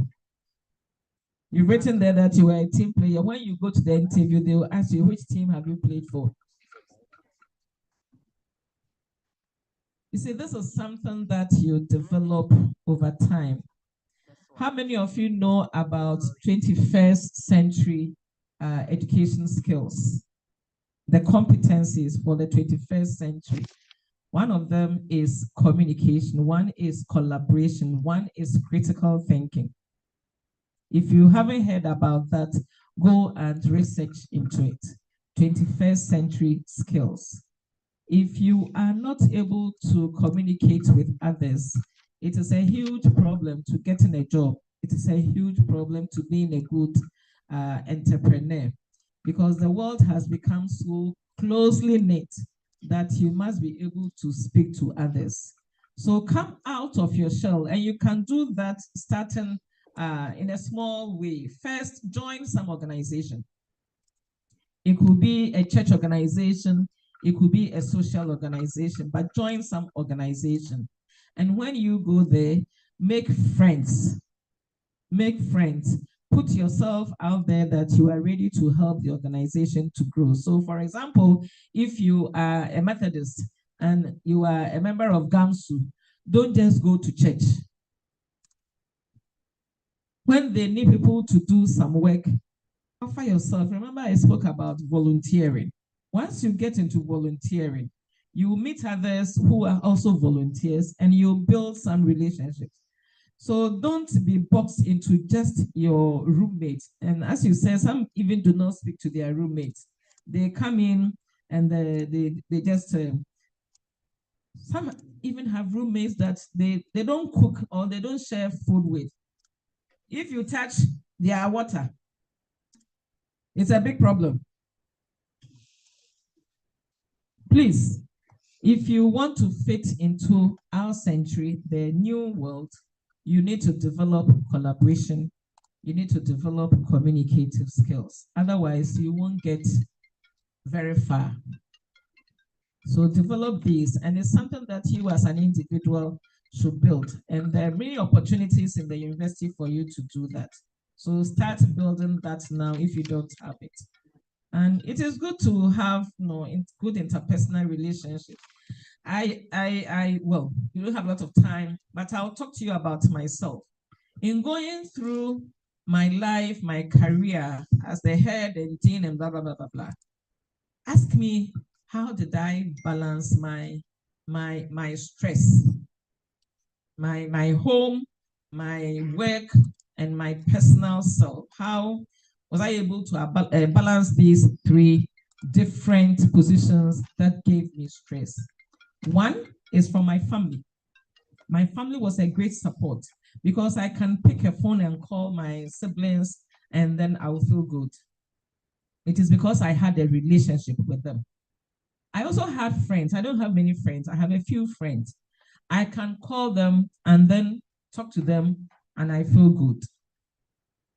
So if you don't have very good interpersonal relationship, when you get to the job place where there is a lot of stress, that is when you have emotional issues. Because you go to work, your colleague is misbehaving, you don't know how to deal with your colleague, and you don't have any support, anybody that you can talk to, then you start getting anxieties, and then the stress becomes a problem. You start developing high blood pressure at a very young age, and very soon you become a problem for the organization. You have a medical case for the examination. No, you must have an emotional base, and one is from family, one is from friends, and one is also from spirituality. from your spirituality, your belief. You cannot go on with your life without a strong belief system. Whatever you believe in, you must have a strong belief system. I had my belief, and I still have my belief in God and in doing things at the church. So even in my busy times, I will still do what I have to do at church. And I'll still do what I have to do for people because God asked me to. So you must have a strong spirituality. Otherwise, you'll just be chasing money and you'll be chasing the wind. You'll never get it. And you have an emotional upset because you don't have a balance. Another thing that helped me in my life was to have a schedule, a plan for my life. I have my morning routines.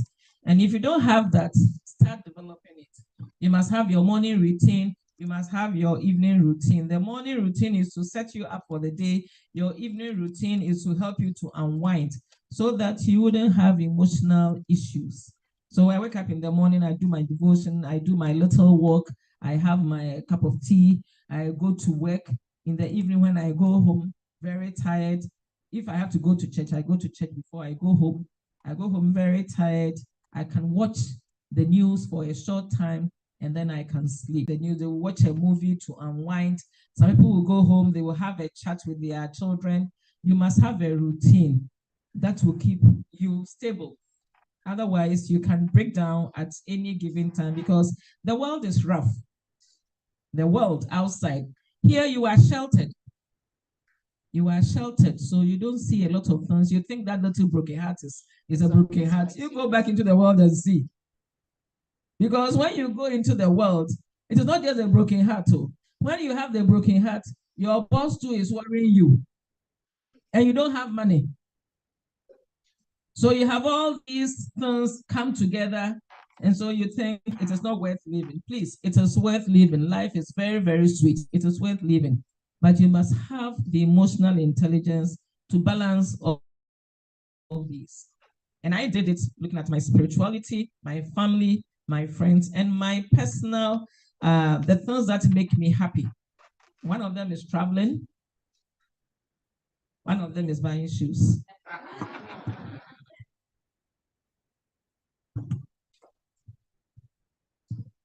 So I'll take my next set of questions. My name is... Please. So your name and your department. My name is Chumasi Dennis, Bachelor of Arts in Education, level 400. My first question is, at what point in time do you realize what you are meant to do in life? Because a lot of students usually go through the educational system and in the end they find out that probably the programs, some of the courses that they do, probably is not what they were really meant to do in life. So my first question is, at what point do you realize what you are meant to do in life? My second question is, the Ghanaian educational system, don't you think the educational system is outdated and needs some kind of revision? Thank you very much.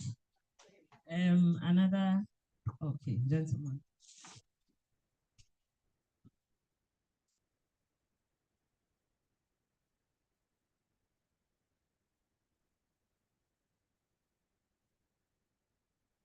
Prince of BA Social Science. So the world is evolving, right? So I've done my assessment. I know my strengths, my values.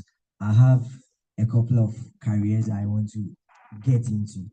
But here is a case there.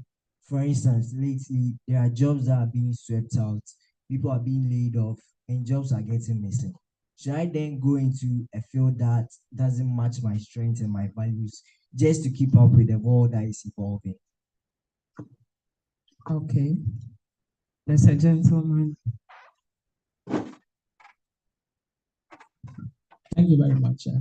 Please, good morning, or is it afternoon? Afternoon, sorry. Anyway, I intentionally did that. I'm Andrew Thompson from Faculty of Arts. Please, I wanted to find out from Dr. Kovner, the librarian. You made mention of opportunities in the university. Some don't want to do menial jobs to fetch them some kind of livelihood or a support base. I wanted to find out if our university has such kind of opportunities, whether in the library as cleaner or maybe any other thing, or maybe outside. Let's go to the camps, maybe College of Agric and Natural Sciences. Maybe they have farms that they need helping hands. Do we have such opportunities? And if it is, then I think best epitome of that. I'm willing to do that. Yes. So let me take this That one. will be paid, yes, a paid work or something. Secondly, someone is saying handsome pay. Yes, I like that, handsome pay. Please, secondly, with all due respect, I wanted to know if maybe you want to travel outside for a master's degree and maybe you are an education student and maybe you are on study leave or something. Did you have that chance to do that? This one goes to Professor, Prof. Thank you very much. Gentlemen, yes, for this. Okay, thank you very much. My name is Philemon from Arts Education. And please, my question is, it seems like all of us in our generation, the education system has been one way, such that even those who have talents and skills that they want to develop all of us are being caged in classroom and being assessed the same. For example, somebody by nature have the skill in sewing or carpentry or whatever it is. But our form of education, like, it's all like we should study. And what we have come to realize is that everything nowadays is academia. So once you are in the university, it's compulsory, you finish, you do your master's, you do your PhD, you become a lecturer or whatever it is. Are there any other means that we can also survive apart from being academia? Because here's the case where we have agric ministers and at some point they don't have any practical knowledge about agric. We have health ministers, practically don't have any knowledge in health. So what then do we do? Is it that academia is the only means of surviving in Africa and Ghana as a whole? Thank you.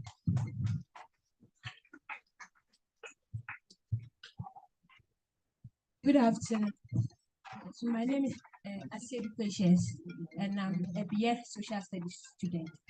So, Ma'am, I want to ask, you said that think about your career by asking these questions. One, how do I want to progress or develop?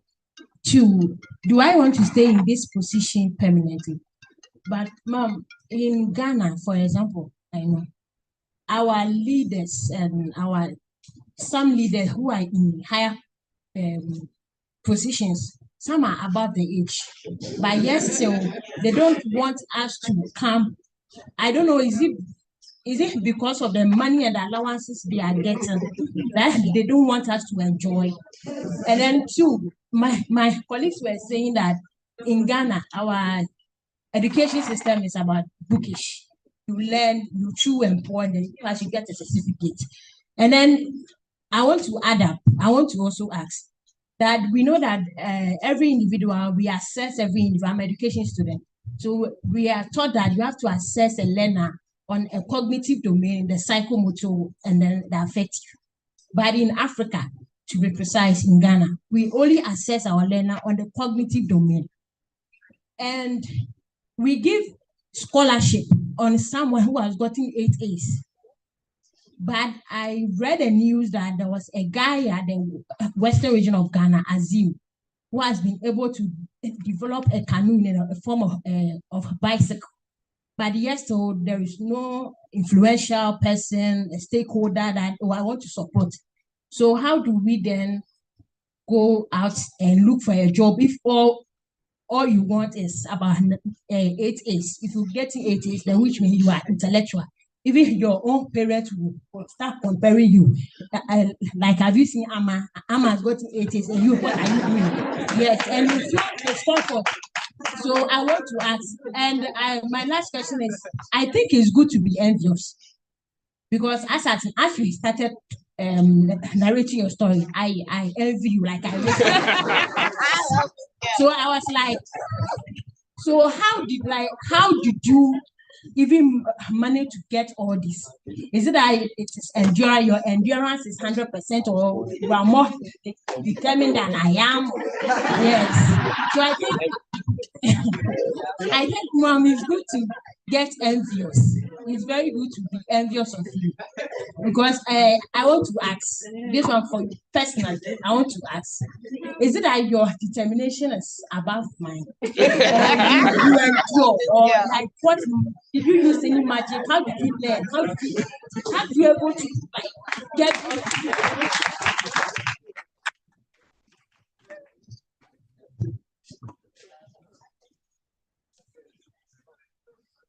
Thank you very much. Okay.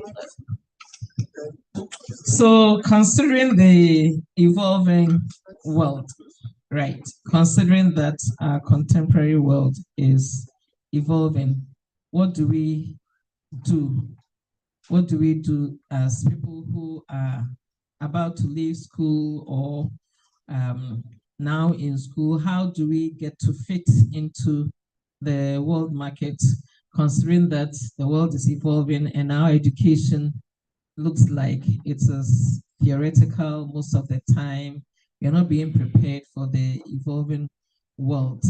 I will say that, and I've said it before, I'll say it again, that the world is evolving, the world is dynamic, and things that used to be are no longer the same.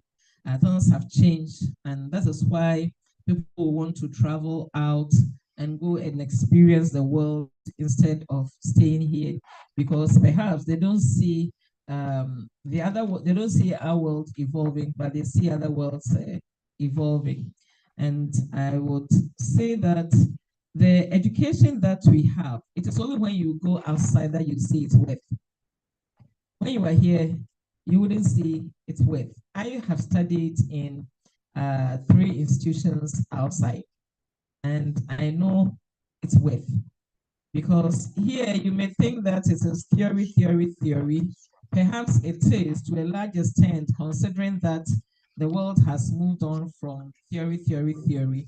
But I think that our education is not that terrible, the way that we make it to be. There are many things that you learn outside the classroom, and that is what we do not avail ourselves of.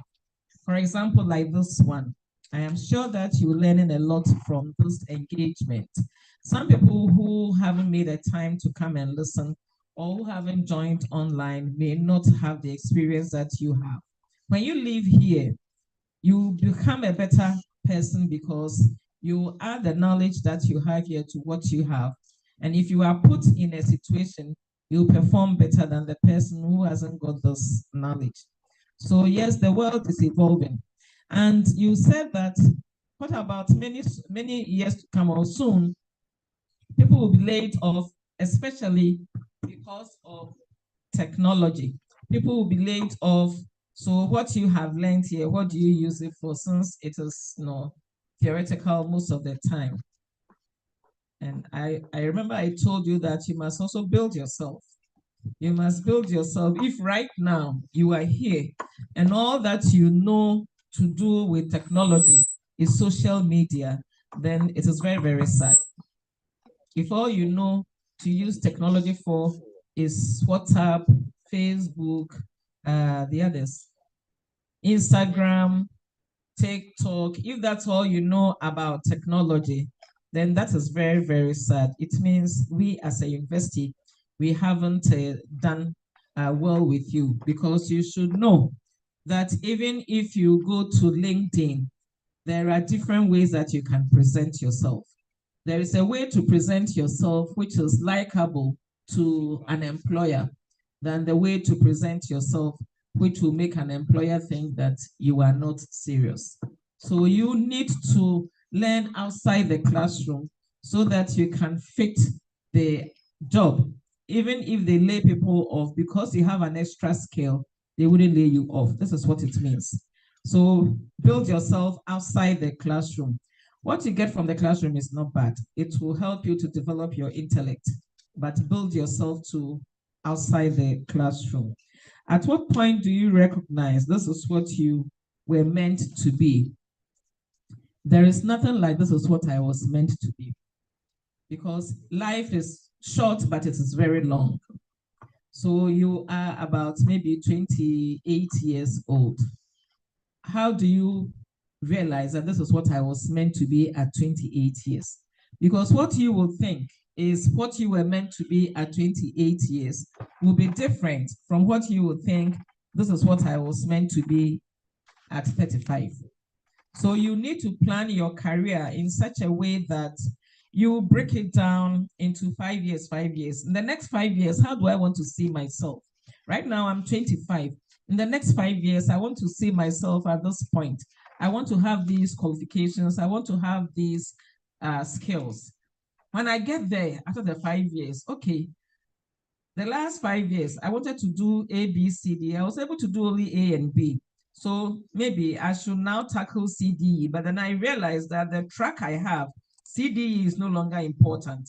So I need to change my track. So you keep building yourself in blocks.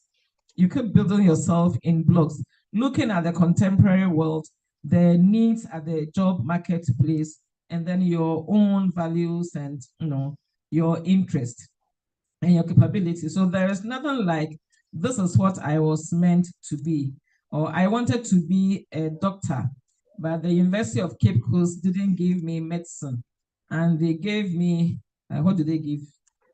They gave me physician assistant. They gave me physician assistant. But then, if you plan your life, if medicine is really what you want to be, you plan your life. Physician assistant is just a step towards medicine. So you can plan and develop yourself to get to that point. And I said when I was speaking that there is no race in education. I thank God that I didn't do my certificate A as a post-secondary student. There were many of my friends who did post-secondary education.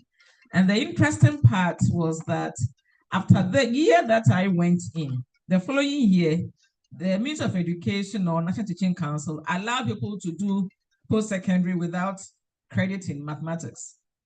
So those who came after me, although some didn't have credit in mathematics, they still did post-secondary, but I didn't get the chance to do that. Right now, if I see some of my colleagues, those who did post-secondary, and I did post-middle, I still think that I have a better position than they have. Not because I am better, but because I built myself from there. So as to what you were meant to be, you have to plan your career. And as you go ahead, if there's a way to turn right, instead of going straight, you turn right. You don't tell yourself that because I want to get to this balloon, if I don't go this way, it means I have failed in life. Maybe you have to go this way to get to that balloon. And I also said that don't be bogged down by disappointment and rejections, because they are part of life. You just need to work within them and then get out stronger. Then there was a question as to whether our education system shouldn't be reviewed or revised. In fact, the education system in Ghana has gone through many reformations, and you are reading education, right? So you've read the history of education from the castle schools to all those, and we've gone through many different forms. Even if you take teacher education, from teachers set B, set A, post-middle, post-sec, modular, whatever, to now that it is a degree. So we have moved on many times. As to whether we've actually got what we wanted, I cannot say it. But our education system keeps being reformed to suit the needs. Now there is the interest in STEM education.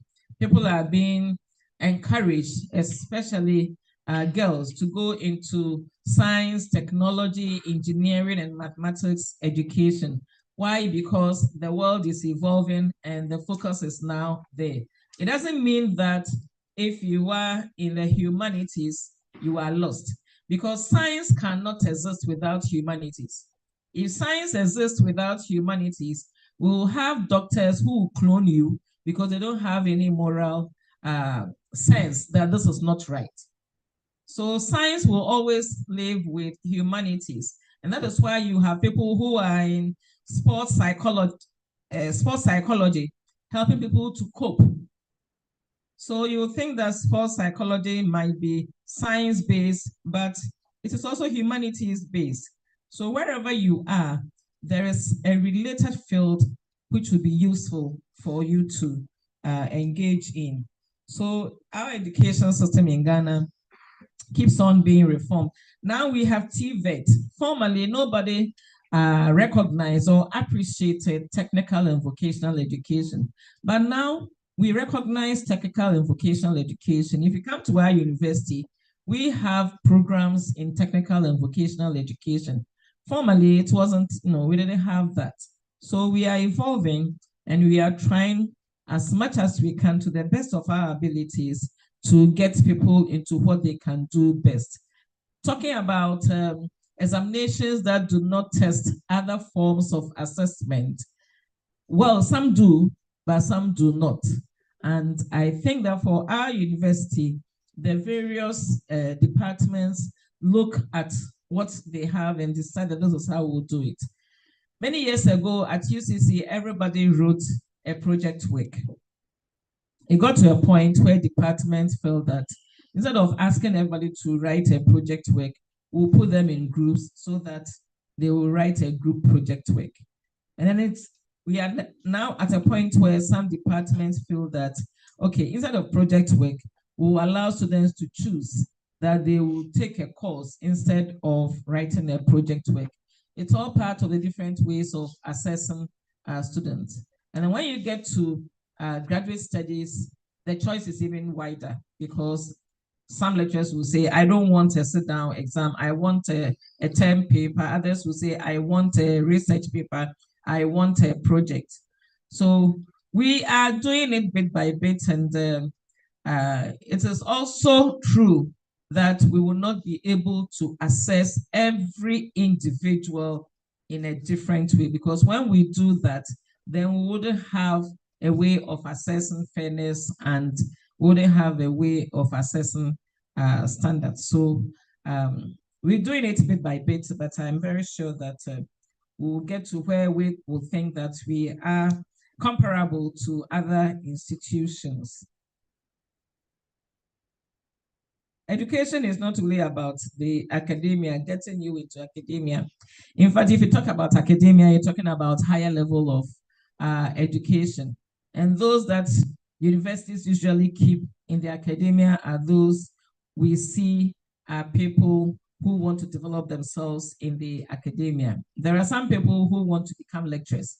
We want to help you to become lecturers. It's actually the best job you can have. We want people to become lecturers. There are others, it is true. There are others who think that lecturers are not paid well, so they don't want to be lecturers. They want to be something else. Whatever they want to be, we are ready to support you to do that. But remember, I keep saying that we should help you at the undergraduate level to develop your intellect so that when you go out, you can fit anywhere that you want to be. That is the most important thing for us to offer you at the undergraduate level. When you go to the next level, it is called masters, because then you master in a particular discipline. But undergraduate is not masters, so we cannot let you master in a particular discipline. We want you to have a broad mind. That is why in our university, we have liberal courses. We have information retrieval course. We have another one, African studies. They are all to make you a person with a broad horizon about the world. We don't want you to be boxed into anything at the undergraduate level unless you opt to get into a professional degrees. Why is it that people get into jobs And when they are old, they don't want to leave. When they don't leave, how can you, the young ones, also get jobs to do? It's very sad, isn't it? Yeah. There are some positions that the public or the employers think that you should get to a certain point before you hold those positions. And those positions, some of them give the people there the opportunity to even work after their retiring age. And I'll take the university as an example. In the university, you retire at the age of 60. At the age of 60, when you retire and you are in the academic part, we have two main strands. We have the administrative part and we have the academic part. When you are in the academic part, you are expected to continue in your discipline because we think that 60 is too early for you to leave. And because we don't have many people coming in, so we'll say, okay, you can do post-retirement contract and mentor others to come up to your age. And then you get to a certain point, no matter how good you are, we'll say go away. So the university is one example. I have retired. I retired 2 years ago at 60, but I am here on post-retirement contract. You wouldn't see me in the undergraduate classroom teaching, but I help those who are doing PhDs and masters to do their research and write their thesis, which is something that you cannot, the university does not allow those who are younger to do. So they keep their professors there to help those who are coming up to be mentored to do that. If you go to some other organizations, that positions are appointable. They can appoint somebody who has retired to that. But remember that it is just one person in that position. And that position, even if they take that person out, they will not let somebody who has just finished occupy that position. But I agree with you that there should be a point where no matter how good you are, you should be asked to leave for other people to occupy that position. Unfortunately, because I'm not the appointable body for those other organizations, I can't speak much about it. But for the university, the only justification is that there aren't many professors and the others who are there need to be mentored to become professors. So you can do it for this number of years. When it is time, you have to leave for others to, by which time you would have trained others to become professors. If you haven't, they will still ask you to leave. So patience.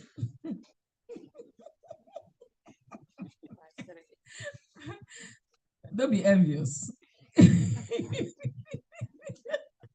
Don't be envious about what others have achieved. Rather, be motivated.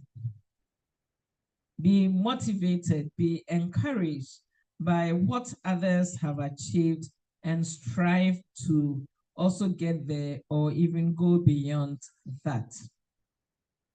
It is not that I'm a special human being. I am not. I don't have any special studying skills. In fact, if you ask me, I love a lot of fun. I love a lot of fun. Even, at my age, anybody who knows me knows that I love a lot of parties. Yeah. You don't believe me, right? Anybody who knows me knows that I love parties. I love a lot of fun. That is my personality. But I also plan my life. I plan my life. I don't waste my time. I am able to identify things that will give me pleasure, and I'm able to identify things that will give me success in life. So I don't waste my time. I was brought up not to go visiting friends and sitting there to chat. So if you think I'm your friend and you are expecting me, Doriduwando, to get up one day and come and sit in your house to come and visit you, you think that I'm a bad person, because I don't do that. And as I said, I love fun, but I plan my life. I can sit on by my computer till 1 a.m. because I have work to do. I can also watch my news till 1 a.m. because there's something interesting there and I don't have any pressing work to do. So I plan my life. I know what interests me and I know what is my responsibility. So it is about planning. I'm not a special person. I don't have a determination beyond 100%. You don't believe me. I don't have a determination beyond 100%, but I just plan my life.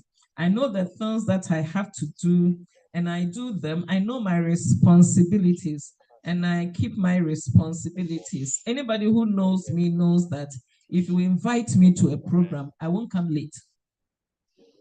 I won't come late. If you invite me to a program, I will make sure that I come at least 30 minutes before the time.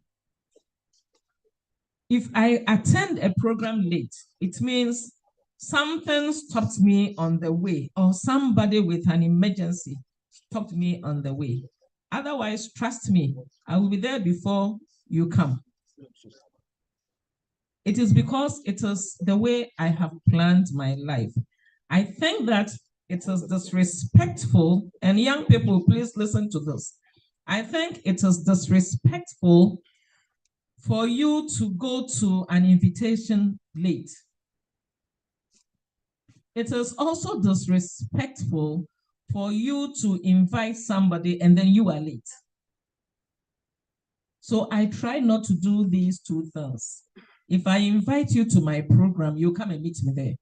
If you invite me to a program, I will come some minutes before the time that you say you will start.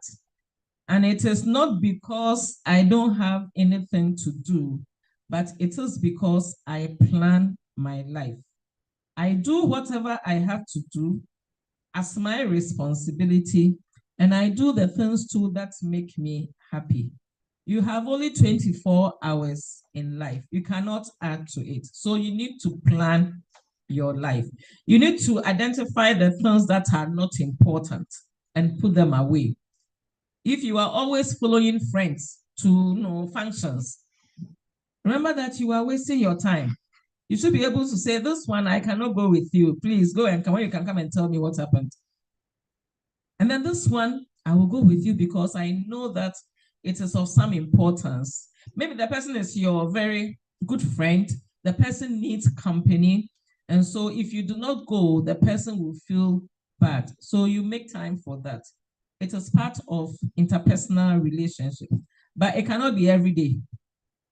Every day, go and accompany me. Every day, go and accompany me. No, it cannot be every day. You need to select the things that you do that will be of benefit to you. So I do not have any extra powers, but I plan my life. One thing too that young people do not do these days is that they do not look for people to mentor them. They are either, the other thing that they know everything. They are very smart. Indeed, you are smart. They are very smart. Smart in a different kind of way. So they think they don't need mentors. The only time they realize they need mentors is when they are out of school and they are facing problems, and then they will come, oh, Prof, I was in your English 402 class. I remember how you used to teach this. And when you were here, you didn't remember that too. Some of you even don't know your lecturers' names. So you don't know your lecturers' names. When you go out and you have to add a reference to your application, that is when you start asking your colleagues. So that man who taught us communicative skills, what is his name? You don't know your lecturers' names. So if you don't know your lecturers' names, how can you even benefit from the person's experience network? You need to get to know people. You need to get to know those who are in the offices. You need to get to know people who are teaching you so that when you need them, you can go to them. Let them also know that you are in their class. There are some people, they are in people's classes, the lecturers don't know them, and they themselves, they don't know the lecturer anyway, and the lecturers too do not know them. So I have a way of writing references. If you come to me and you tell me that I taught you, I won't dispute that. I won't dispute it. Oh, madam, you taught me in 1997. How many years now? How can I remember it? I won't dispute it. So you want me to write a reference for you? I will write it for you. But if I do not know you, if I never remember having you in my class because you hate yourself in class, I will write a generic reference for you. And the generic reference is Dora was in my class for English 402, blah, blah, blah, blah, blah, blah, period. But if I remember your face, that you were in my class in 1997, I may not remember your name, but as soon as I see you, I remember that I taught you. Oh, she's the one who used to.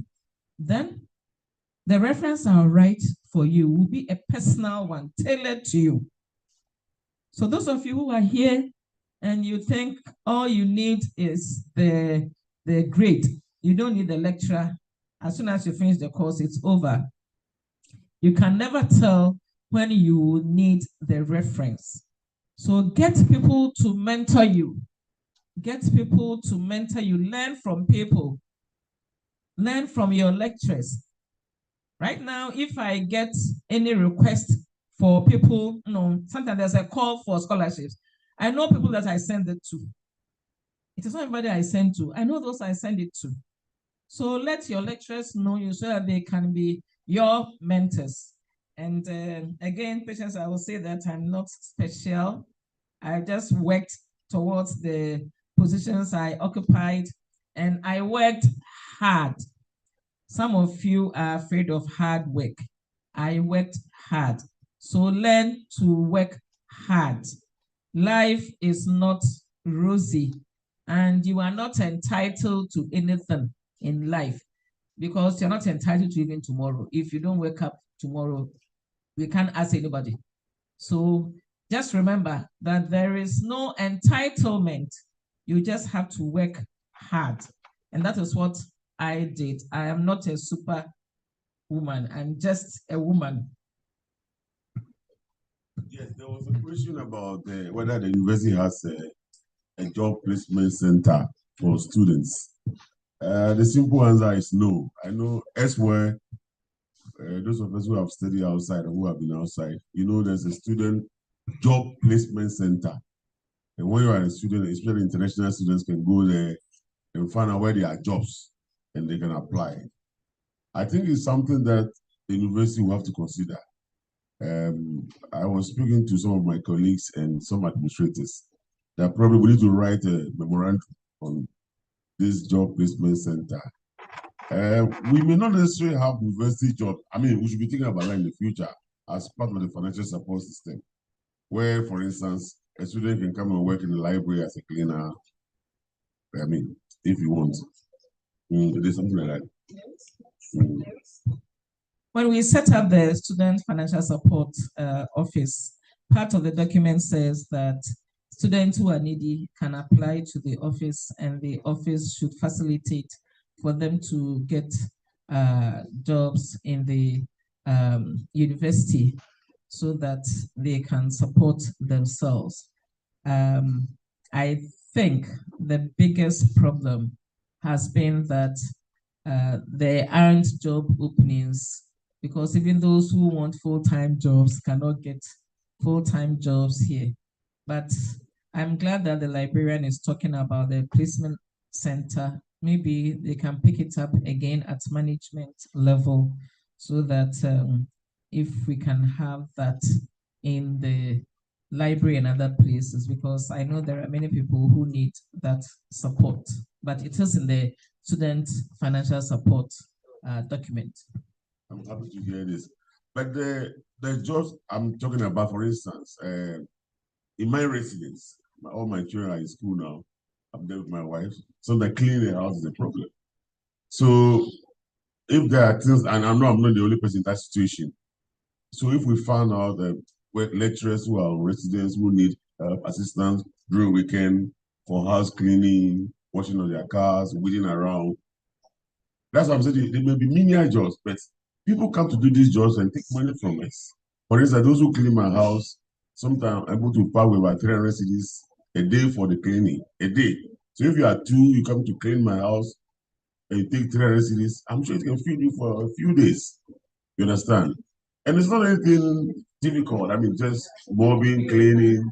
So we can look at a thing like that for students who are in need, so that I mean we can check out those who have can call a center where they can request for that. I need two cleaners at my residence. I need people to do this for me. I need someone to come and wash my car. And part some money, but not a handsome salary as you are thinking. Maybe something to keep you going. So we'll work on that. But the library is really considering engaging students in the future for some of the jobs that we are not able to get staff to do. Thank you very much.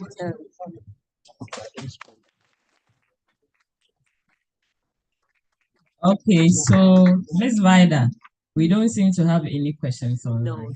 Okay, so I'll use my powers to take two questions from our audience here, and we call it a day.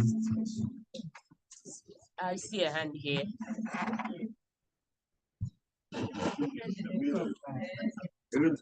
Any female, priority to a female. Okay, so two questions, gentleman and one from this corner. Okay, madam, my name is David Asamoah, Department of Chemistry.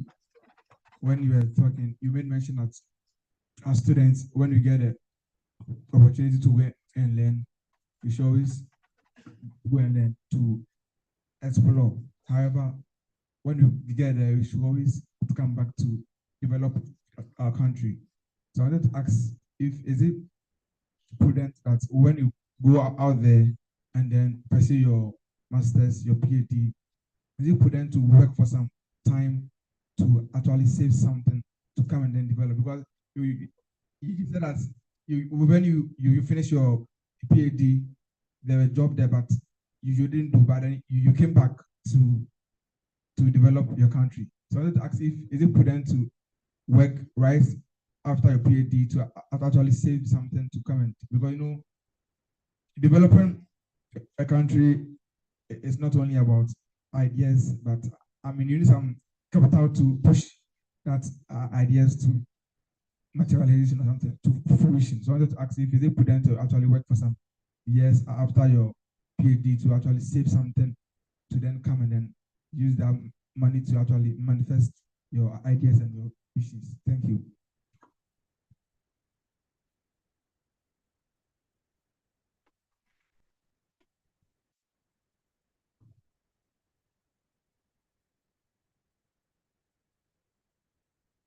Okay, thank you very much. When I was coming, I didn't know what I was actually going to learn, but I've really learned very much. So thank you for the knowledge.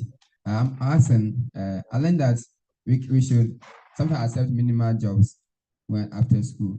I'm asking, in case I'm have been employed in some office I'm working, should I turn my neck around to see the next job is going to pay more, or there's something to look up for in that sector?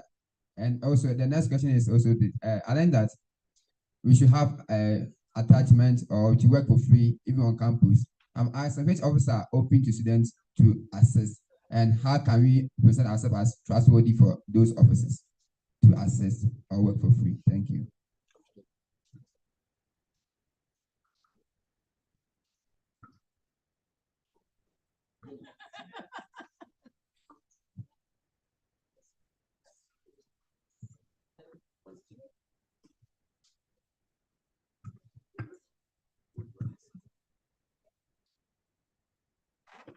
Yes, I am Joseph Arjun from Department of Education Mathematics. Please, sometimes our opportunities to develop are affected by political factors. And I want to ask if your development was affected by any political factor. And we as young ones, what can we do in order to get a great impact from the political factors?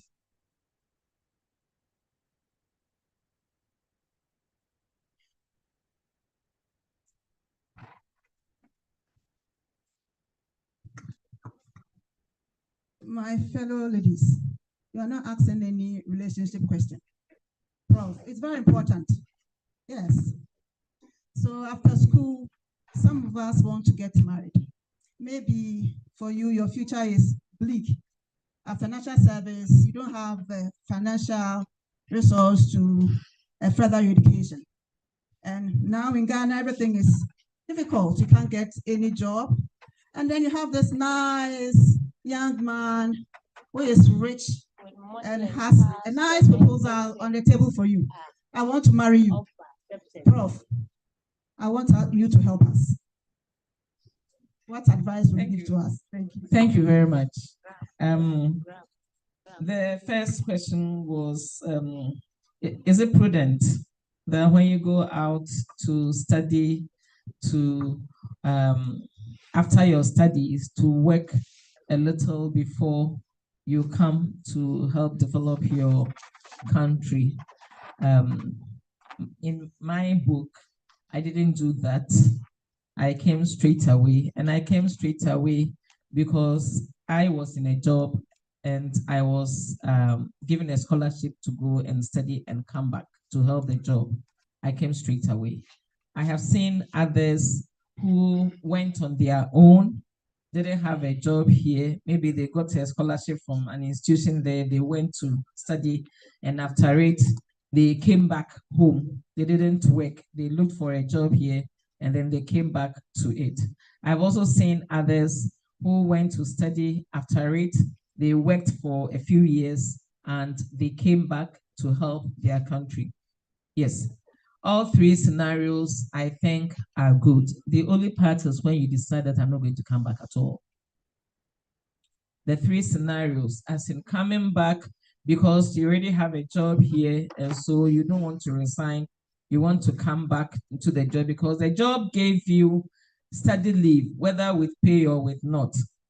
So you want to come back and help the organization to develop so they can develop the country, fine. And that is what I did. Others who came when they didn't have any scholarship, but because they wanted to come back home, they finished, they didn't work there, they came back. It is very good. But before you come back, you should also look for a job here. And usually when you have trained out there, there are many opportunities for you to come because the work ethics there is different from here.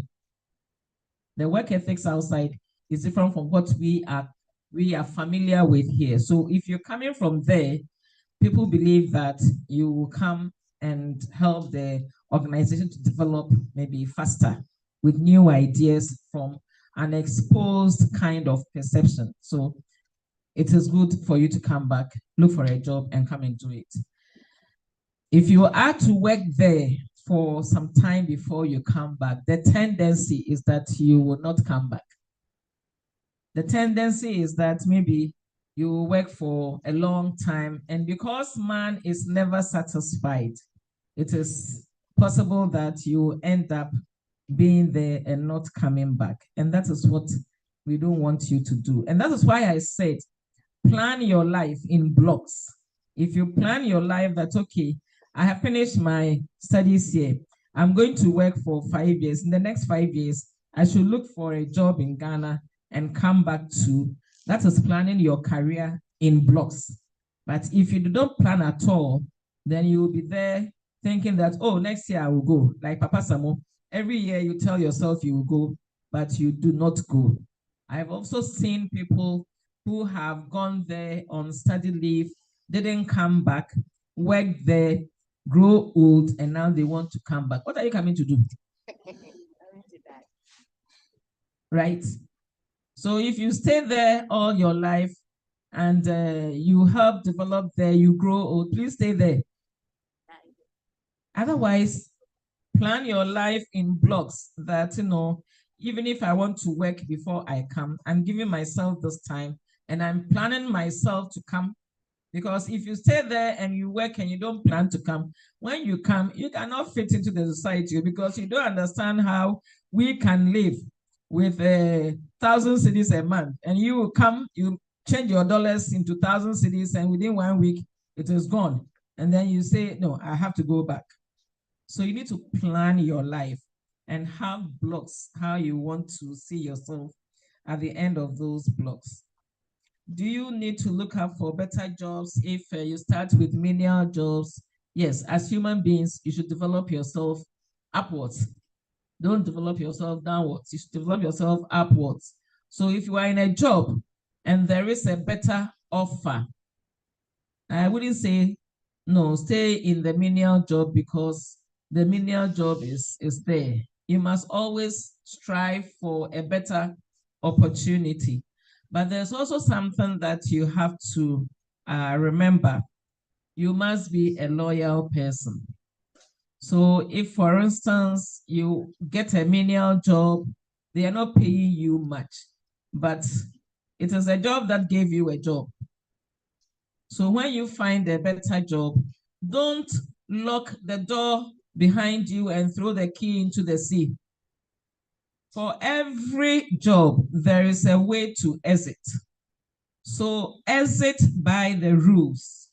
For example, if the job says that before you resign, you must have given 2 months notice. If you have an intention of resigning, give the 2 months notice. Why?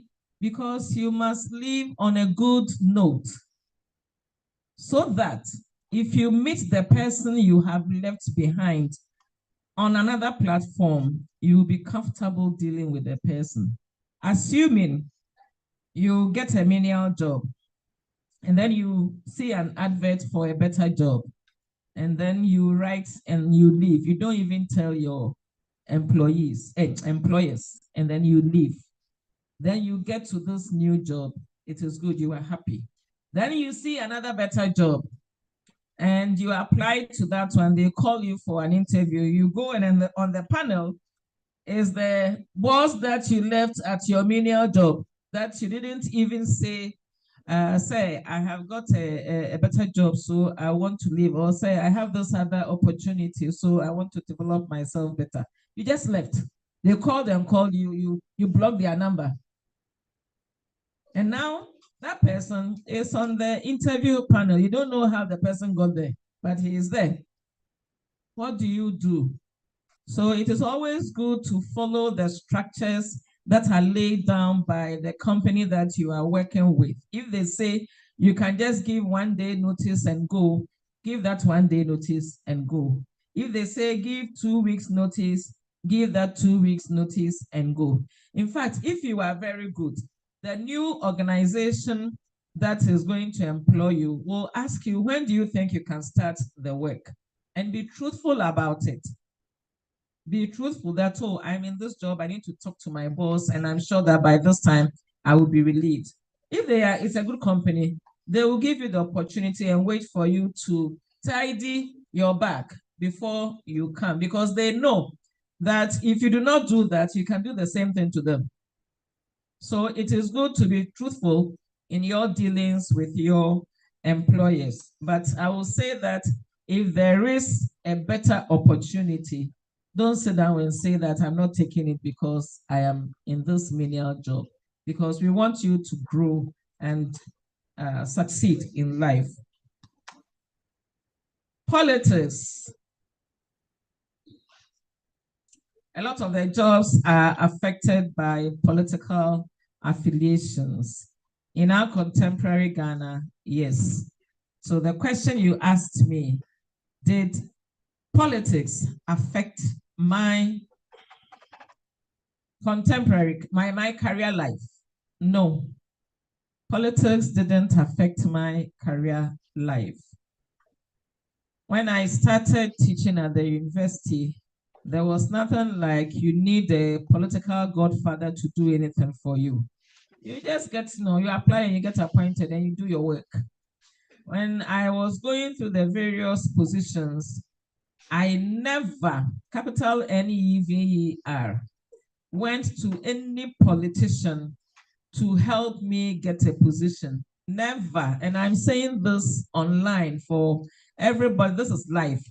For everybody who is listening to me to come and say that it is not true.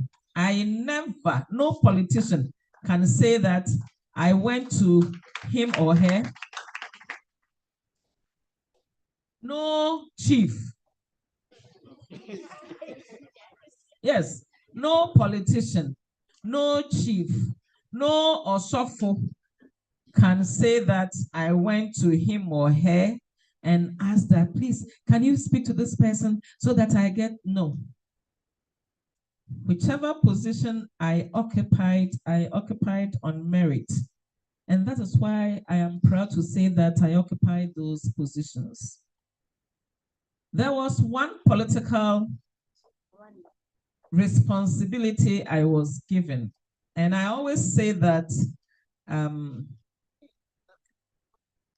it is a responsibility that I reflected over, and I took it because I knew that I was serving my God and my country. One day, I was just asked to send my CV to a political figure. And I'll tell you how I met that political figure. I was the dean of the faculty. Since you want to read my book, I was the dean of the Faculty of Arts. One day, the vice chancellor called and said, we need you to supervise this program. We have somebody who is coming, and we need you to supervise the estate people. Me, I'm not in estate. I'm a lecturer. But the person said, the VC said, I need you to supervise them to get this place fitted for a very important person. There was a bungalow that they wanted me to supervise for it to be fitted for a very important person. He didn't mention the important person's name.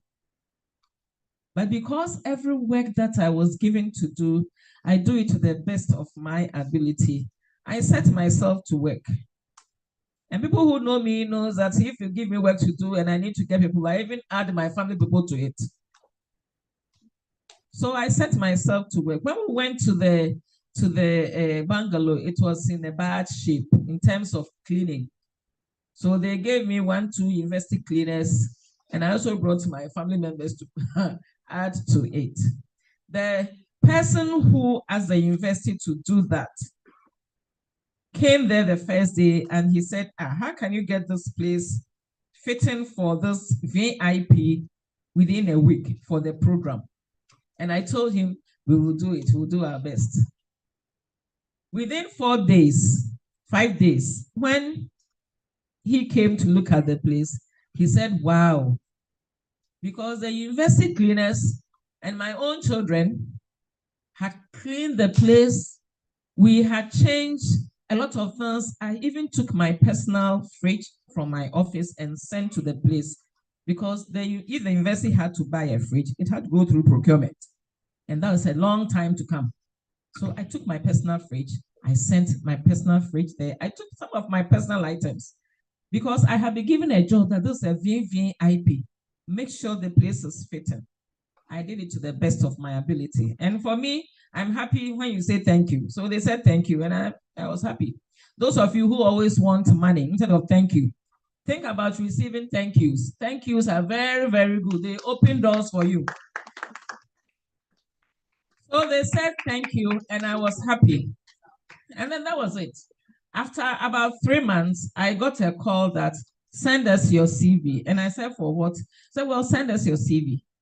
So I sent my CV, and this political figure sent me a letter that they want me to chair the Article 71 Committee on Emoluments for the president, the vice president, the ministers, parliamentarians, the electoral commissioner, and many very, very important people in Ghana. The first thing I said, like those of you who read the Bible, like Isaiah, the first thing I said was, me, Dubando, I only teach English. I don't know anything about money. I don't read money. Then they said, yes, we know that you are not in finance. I said, yeah, so I can't do it. So I don't know, we will give you an expert in finance. Then I was looking for another excuse. I said, I don't belong to any political party. I don't have any party card. They said, yes, that is why we have selected you.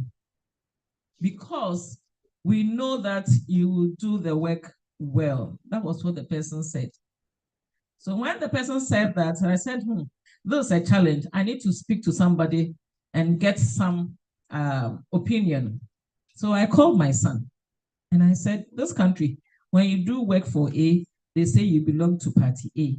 When you do work for B, they say you belong to party B. And party A and party B, they will be friends in parliament, but when their grassroots people talk, they will say that you belong to this place. And then he said, well, they say you do the work well. So go and do the work well. Let's think about it, that you are doing it to serve your God and your country.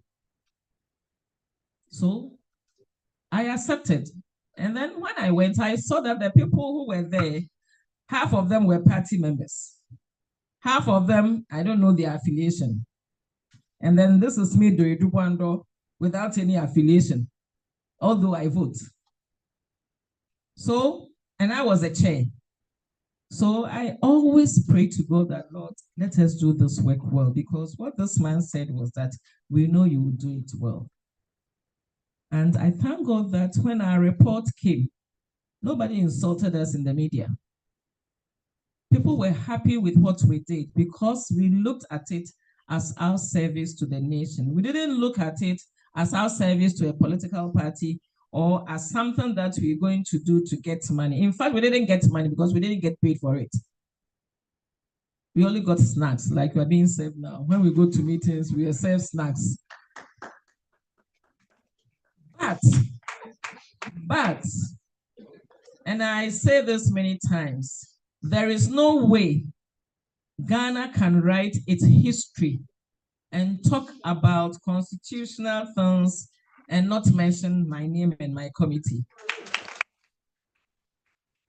And I always tell myself, what is more rewarding than that? My great-great-great-great-grandchildren will come and see that many years ago, our great-great-great-grandmother was a chair of this committee that set up the salary for the president and for the vice president and ministers and all those people. And thankfully, she did it well. So I'm saying this for you to understand that I was never facilitated by any political group to get to any of the position. And I mentioned 3 groups of people: no politician, no chief, no osofo. It was by merit. The last one, Mrs. Sama, thank you very much. I was expecting that our young women will talk about relationships, and nobody seems to be, even patients didn't talk about that. Nobody seems to talk about relationships. We are Ghanaians, right? Yeah. I haven't seen any white person here, so even if you're not Ghanaian, you're an African. And for us, marriage is very important.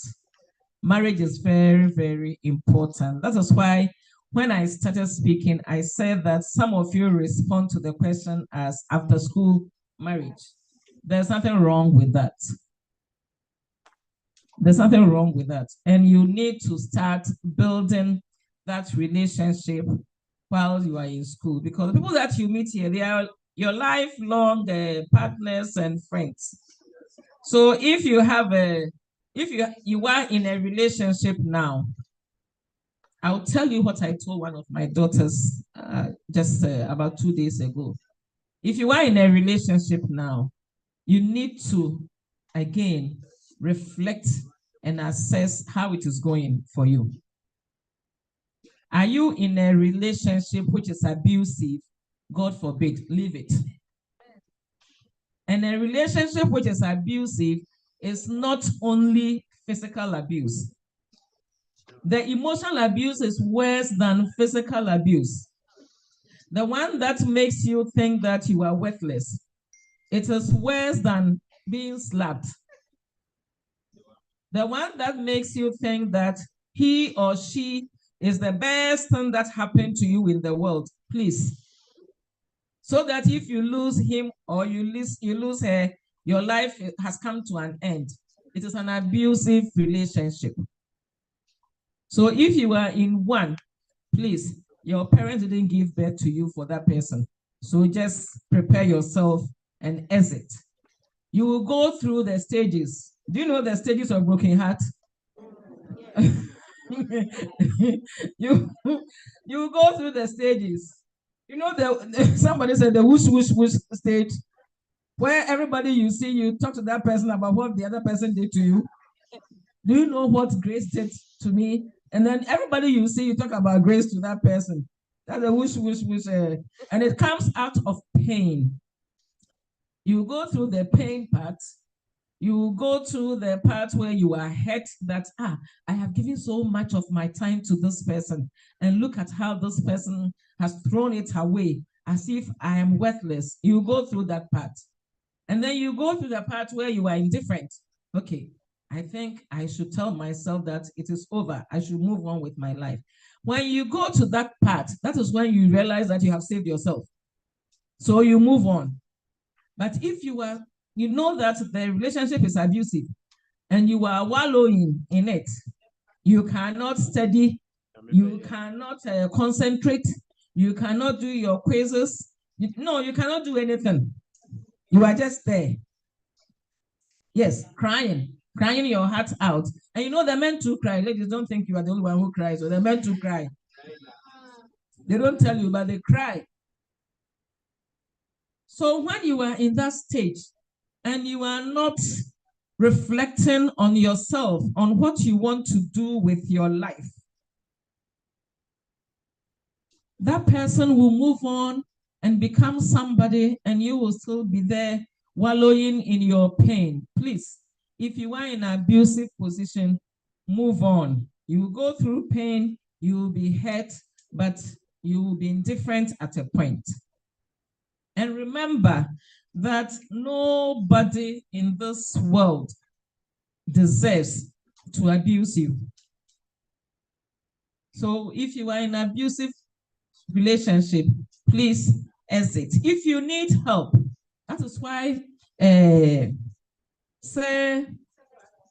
is there. And Segrad, the males, it is not only for the ladies.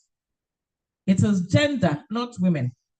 So if you think that you need help, Segrad is there. The University Counseling Center is there. Let somebody help you to get out of the pain, because that person that you are not going to class because the person is misbehaving, that person doesn't deserve your life. When you finish school, what's next? Marriage. You haven't got a job, this handsome, wealthy, with all the things that you look for in life, Mr. Right, is there to marry you. Please look closely. Look closely. There's nothing like a perfect person. If the person is perfect, there is something you are not seeing. You've closed your eyes. Nobody is perfect. So if the person comes as perfect, then there is something the person is hiding. So you need to open your eyes very, very, very wide enough to study people before you get into a relationship. There is nothing like a perfect person, because you yourself, you are not perfect. So why should you think that somebody will be perfect? So yes, get into a relationship, build a relationship, let it get into marriage, because we want you to get married and have a family and enjoy your life. Before you get into a relationship as a woman, please make sure that you are earning some money for yourself. Don't get into a relationship, no marriage, where you do not have any source of income. Even if your husband is the richest person in the US, what's his name? No. The one who is dead. None of them has been as rich as him. Yes, long ago. Yes, if you marry the richest person, you still need something that you can say, I earned this, because it is about your dignity. It is about your worth. When everything fails, that is what you fall on. That I can also work for some money. So before you get into your marriage, find something that gives you a source of income, no matter how small, so that you will be happy with yourself that I went to school, I got my degree, I have this job, I work, even if it means working from home, being a homemaker and working from home, still earn your own money. It is very, very important. It is for your own self-esteem. So get married after school. Make sure that you can earn some income for yourself. It is very, very important. Our African, our Ghanaian traditional world has problems with women who are not married. And I'll tell you from my own experience. I married, I got out of marriage, I've worked hard to achieve this position. There are still people who are not comfortable because I have been a single mother. So our world, our traditional world, doesn't appreciate women who are not married. But before you get into marriage, remember that you must be somebody who earns something for herself. And I'm speaking to the ladies mostly, that you earn something for yourself, because marriage, if there is any job where the security is zero, it is marriage. The security there is zero. One day you will be the best. The next day something happens, you have the worst relationship. So if all along your only hope is marriage, and God forbid, and that happens, what do you do? And that is where you go to Anchor for. I don't want any of you here to go to Anchor for. So yes, build your interpersonal relationships well, build your intimate relationships well. If you have a good intimate partner, you will have a good support. There are men who support their wives to excel. They may not get to the point their partners, their spouses have got to, but they support them very well. There are men like that.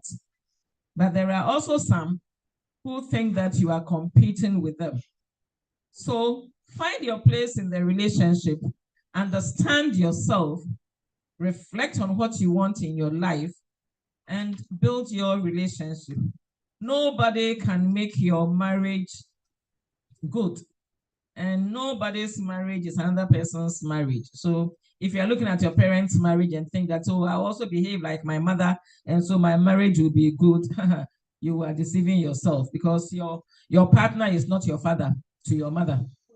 So you must build your own relationships. And I hope that you will listen to the last one very well, that if you are in an abusive relationship now, please exit. If you need help to exit, speak to somebody at the counseling center or speak to somebody at SEGRAD. Mr. Amma, did I answer your question? And you have mentors too. You have women in your department, and you have some people that you can talk to, and they will go and broadcast it on ATL FM. You can have them to there. You can talk to them. Identify somebody that you can share your problems with. If the person is an adult, the person knows what is happening, and the person can guide you. It is good for you to enjoy your relationship. So don't let yourself be bullied. And the men too, don't think that's the best thing that happened to you because she's beautiful. Yes.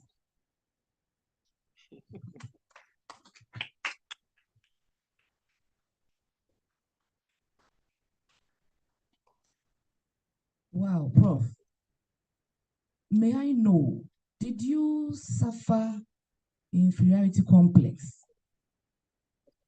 as you were growing up in your job and then in the position that you took along the line?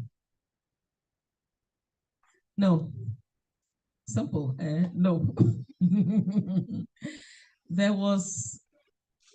I don't remember any time that I felt I was inferior in any position or in any job. No, I don't remember anything of that sort. Why? Because I have built a personality that makes me move on. I've had challenges. I've had challenges in life, personal challenges. I've had challenges at my workplace, but I have never felt inferior. I have recognized people who knew more than I knew, and what I had done with that is to tap from what they know. I have never felt myself inferior. My mathematics problem, that I don't do very well in mathematics. I've had friends who do very well in mathematics. And I tapped from that. That was why I was able to pass my mathematics. Otherwise, I wouldn't have passed my mathematics in any way. But I had friends who were very good at mathematics. And I made sure that I benefited from that. I didn't look at myself as a failure in mathematics. Rather, I saw myself as an excellent student of English. And English, I think, is very, very important. You know, when you go to any platform and they say, oh, you teach English, and people like, oh, wow, yeah. There's nothing that should make you inferior about what you have. And remember that you cannot have it all. In life, you cannot have it all. Once you keep that in mind, you only build on your strength and you don't look at what you couldn't do. But remember that inferiority complex has a way of making you a better person. One, you blame God for not giving you what he gave to other people. And then you are envious because the people have what you do not have. And then you start working to bring people down. Inferiority complex has brought many leaders down. And I have never felt inferior. If you ask me about challenges that if I have faced any challenges as a woman occupying all these positions, I will say yes and no. The no part is that the institution itself has no statute or rule that says a woman cannot excel. The institution gives the same opportunities to both men and women. So there is no institutional discrimination because you are a woman. If you're a woman, you can be the vice chancellor. We've had that before. If you're a woman, you can be anything that you want to be in this university. Individuals who will put impediments in your way because you are a woman, it is just that they are not very well educated in terms of what they should do in society. Because the society is made up of men and women, and we should work together in partnership.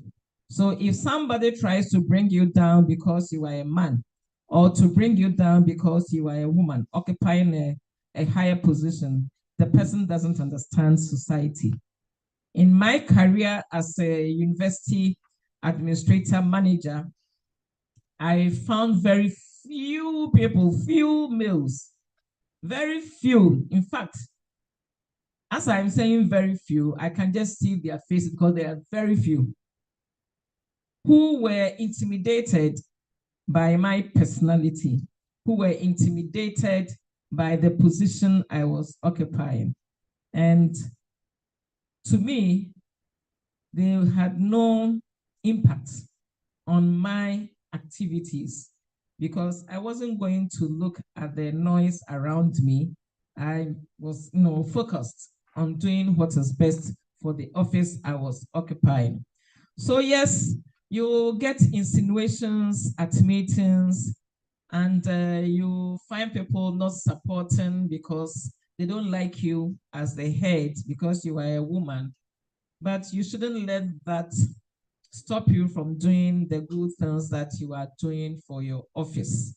When I was a head, I was the only female head in the whole Faculty of Arts. When I was a dean, I was the only female dean in the whole university. When I was a provost, I was the only female provost in the whole university. And I was the first female pro-vice chancellor. So I knew that there will be people who will not be happy because you are a woman. It came from their upbringing. It is not the university that has made them so. It came from their upbringing. But you, as a woman who is a leader, should find a way to negotiate your relationships with them so that if they have any negative tendencies towards you, they will either shelve it, they will be indifferent to your activities. They are not the only people in your faculty or in your office, and you just look forward to the many people who are there to support you. And I had a lot of male colleagues, a lot of them, who supported me in all the offices I occupied. So I never felt inferior. I had a few, very, very few challenges because I was a woman occupying those positions, but those few challenges did not stop me from doing the work that I was supposed to do.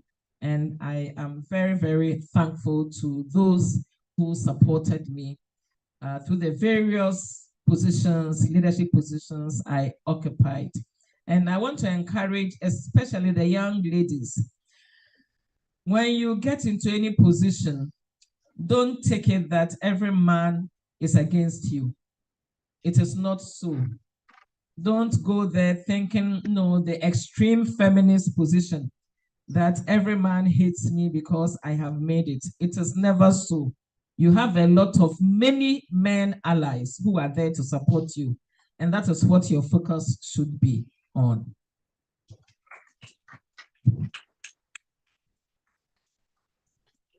Wow, I've really learned a lot, and I know you also have.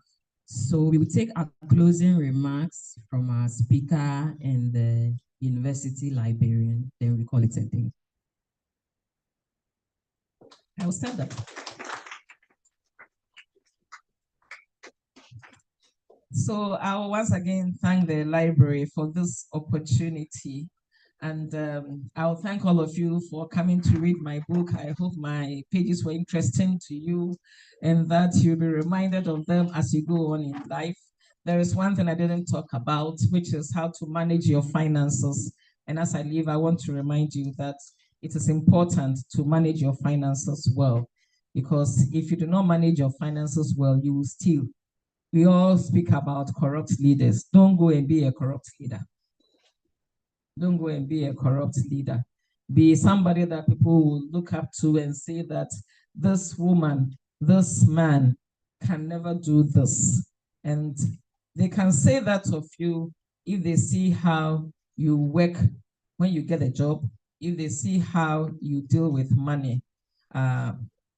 Don't be somebody that they will say, this person you cannot trust with money. Manage your finances well. Start from now.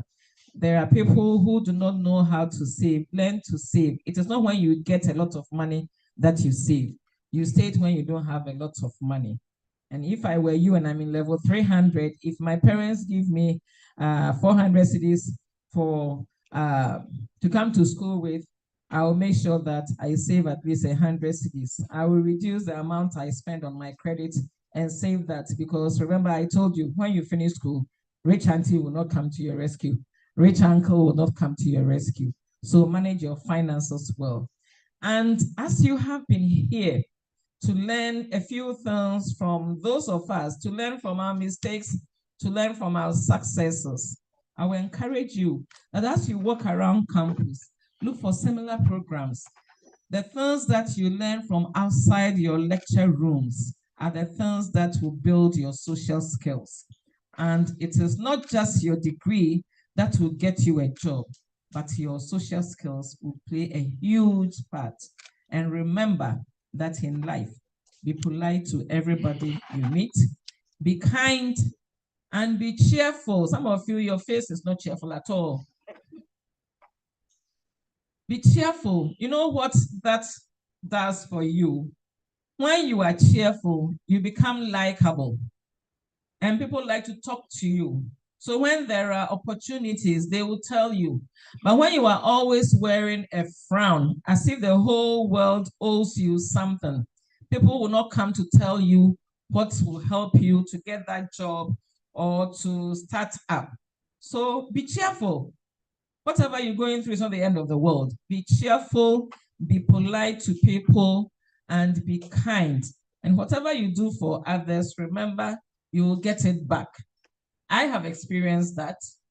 And I know that if you continue to read my book, you will see that, yes, I have experienced a lot of goodness, a lot of goodwill because of the way I relate to people. And I recommend that to you.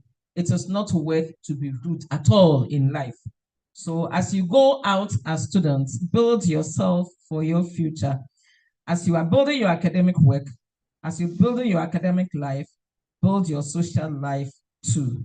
I thank you very much, librarian and the library, for the opportunity. Applause is not enough for applause.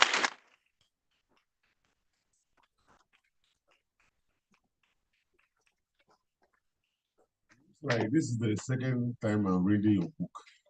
The first time was when I was privileged to be invited to your 60th birthday at Great Royal. That's where I read your book. And that one, I even saw pictures, videos, and testimonies of your book. I'm sure those things are still there. So this is my second time, but even from that one, I've still learned new lessons. And I don't know, I'm looking for another opportunity to read your book. I'm sure it will come. Once we are here, we are live, work out something again to read your book. I'm sure we have all enjoyed the program. I think, I'm not sure whether within 3 hours you can get any single book in the library that will talk about all that Prof has said, practical experiences. In fact, as the moderator said at the beginning, even if you get access to the book, you will not have the opportunity to ask questions, to ask the author the questions. But in this human library service, you are able to see the book and listen to the book, read the book, and still ask questions. That is the unique thing about this.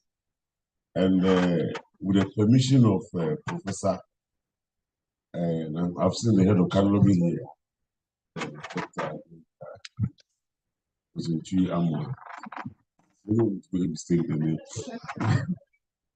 With the permission of Professor, we are going to catalog this book into our library system. So, this book is now part of the library system. So in our human books, you'll find Prof's name there. What it means is that at any point in time that we need any information that we think Prof will be of help to us, we will not hesitate.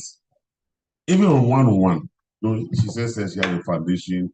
I know that I'm even ready to partner in that foundation. At any point in time that even as an individual, as a group of students, if you need Prof expertise, she's very open-minded. She has just opened everything, said everything as it is. I'm sure on one-on-one basis, they still refer some students to you or a group of students who wants your expertise or advice on anything. For me, I was listening to a motivational speaker. That's what I mean, you are all around. Finance, economics, politics, English, our English, they don't go there. You hear the oratory, the English. So, Prof, we'll be grateful if you give us the permission to catalog you into our library system, as others that have also availed themselves to be our human beings. I'm sure we have the permission. Thank you so much. And I assure you that the Sam Jonah Library will continue this innovative service and look forward to the series of human book forum that will be coming in the course of the year. And your participation, look, this is for you. This is for you, even though we are all learning from the human book. We expect your participation. We are doing this for you so that you can have the practical experience of people who have made it to the top. to augment what you are learning in the lecture halls. Somebody was talking about theories. This one is not theory. This one is practical. Practical things that you need to know to help wake up your career. So look forward to the future programs. We are also having, we know a lot of people don't know what happens in libraries. So we have designed a lot of programs to make you understand the operations of the library, or what library can do for you. So on a monthly basis, we also have some radio programs. Our officers go to the ATM FM to talk about the library and some of the things we do. When these are advertised, still listening to them. There will be one, I think, on the 17th. A lot of things are said on those programs that will be useful to you. So let me leave the thank you to the moderator, but let me thank the organizers. One thing I've seen here now, I'm happy about it. I come up with the ideas as to what we should do, but I have competent staffs. Now, one is when we started the exhibition of pre-inaugural lecture, the first one, I have to personally chair the meeting and push them to do it. Now, they don't even tell me what they are doing, but everything gets done excellently. Library forum. I'm not part of the organization. I mean, ask Prof. I've never spoken to you about it. I've never. Prof is my big sister. I can call anytime, but I've never. And everything was done by my competent staff around me. And that's what I'm expecting, that we should build capacity here so that beyond it, you will do more than we have done. And I want to commend my staff and the organizers for what they have done. Keep it up and well done. Thank you. Oh, that club didn't come. Okay, so we are about leaving, but we'll call on Mrs. Nesba Ama to give the vote of thanks, and we will continue our day. Hey, Mrs. Ama.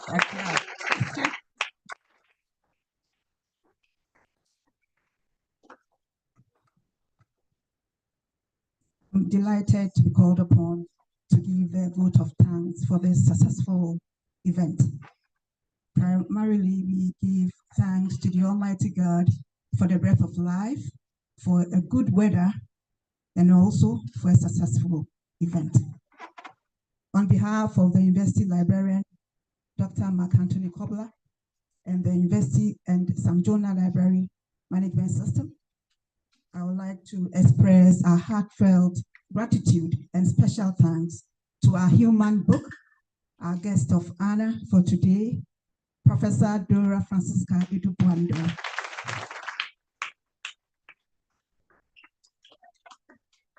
We thank you so much for taking time off your busy schedule to be a human book for our clients to peruse all the pages, inspirational pages, and then the chapters, and also interact with you.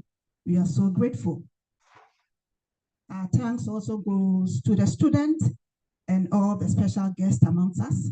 Without you, this program would not be a success. Finally, I will fail if I don't acknowledge our dedicated staff.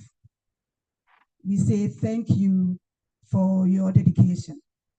God bless you all and enjoy the rest of the day. Thank you.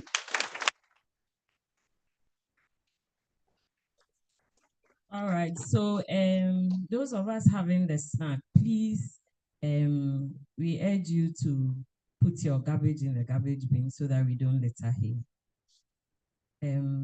Please, let's be upstanding as we take a prayer from Pastor Paul Nunepepu to close the program.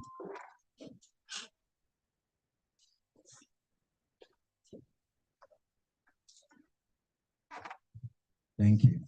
Please, let's pray. Our Heavenly Father, we thank you once again. At the beginning, we committed this program into your hands, and it has been successful.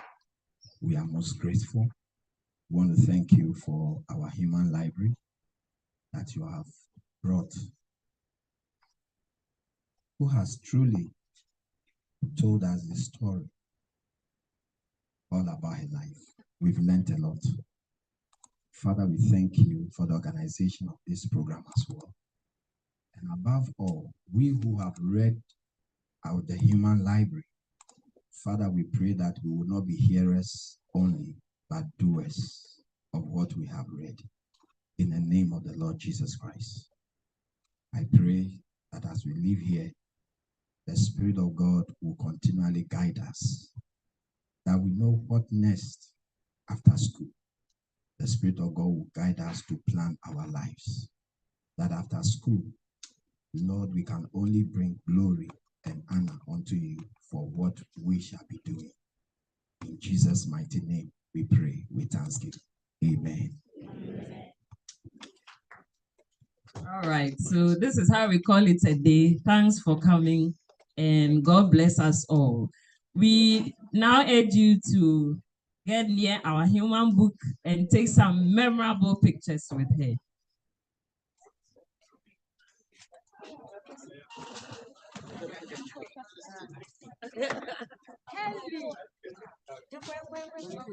They were choking microphone.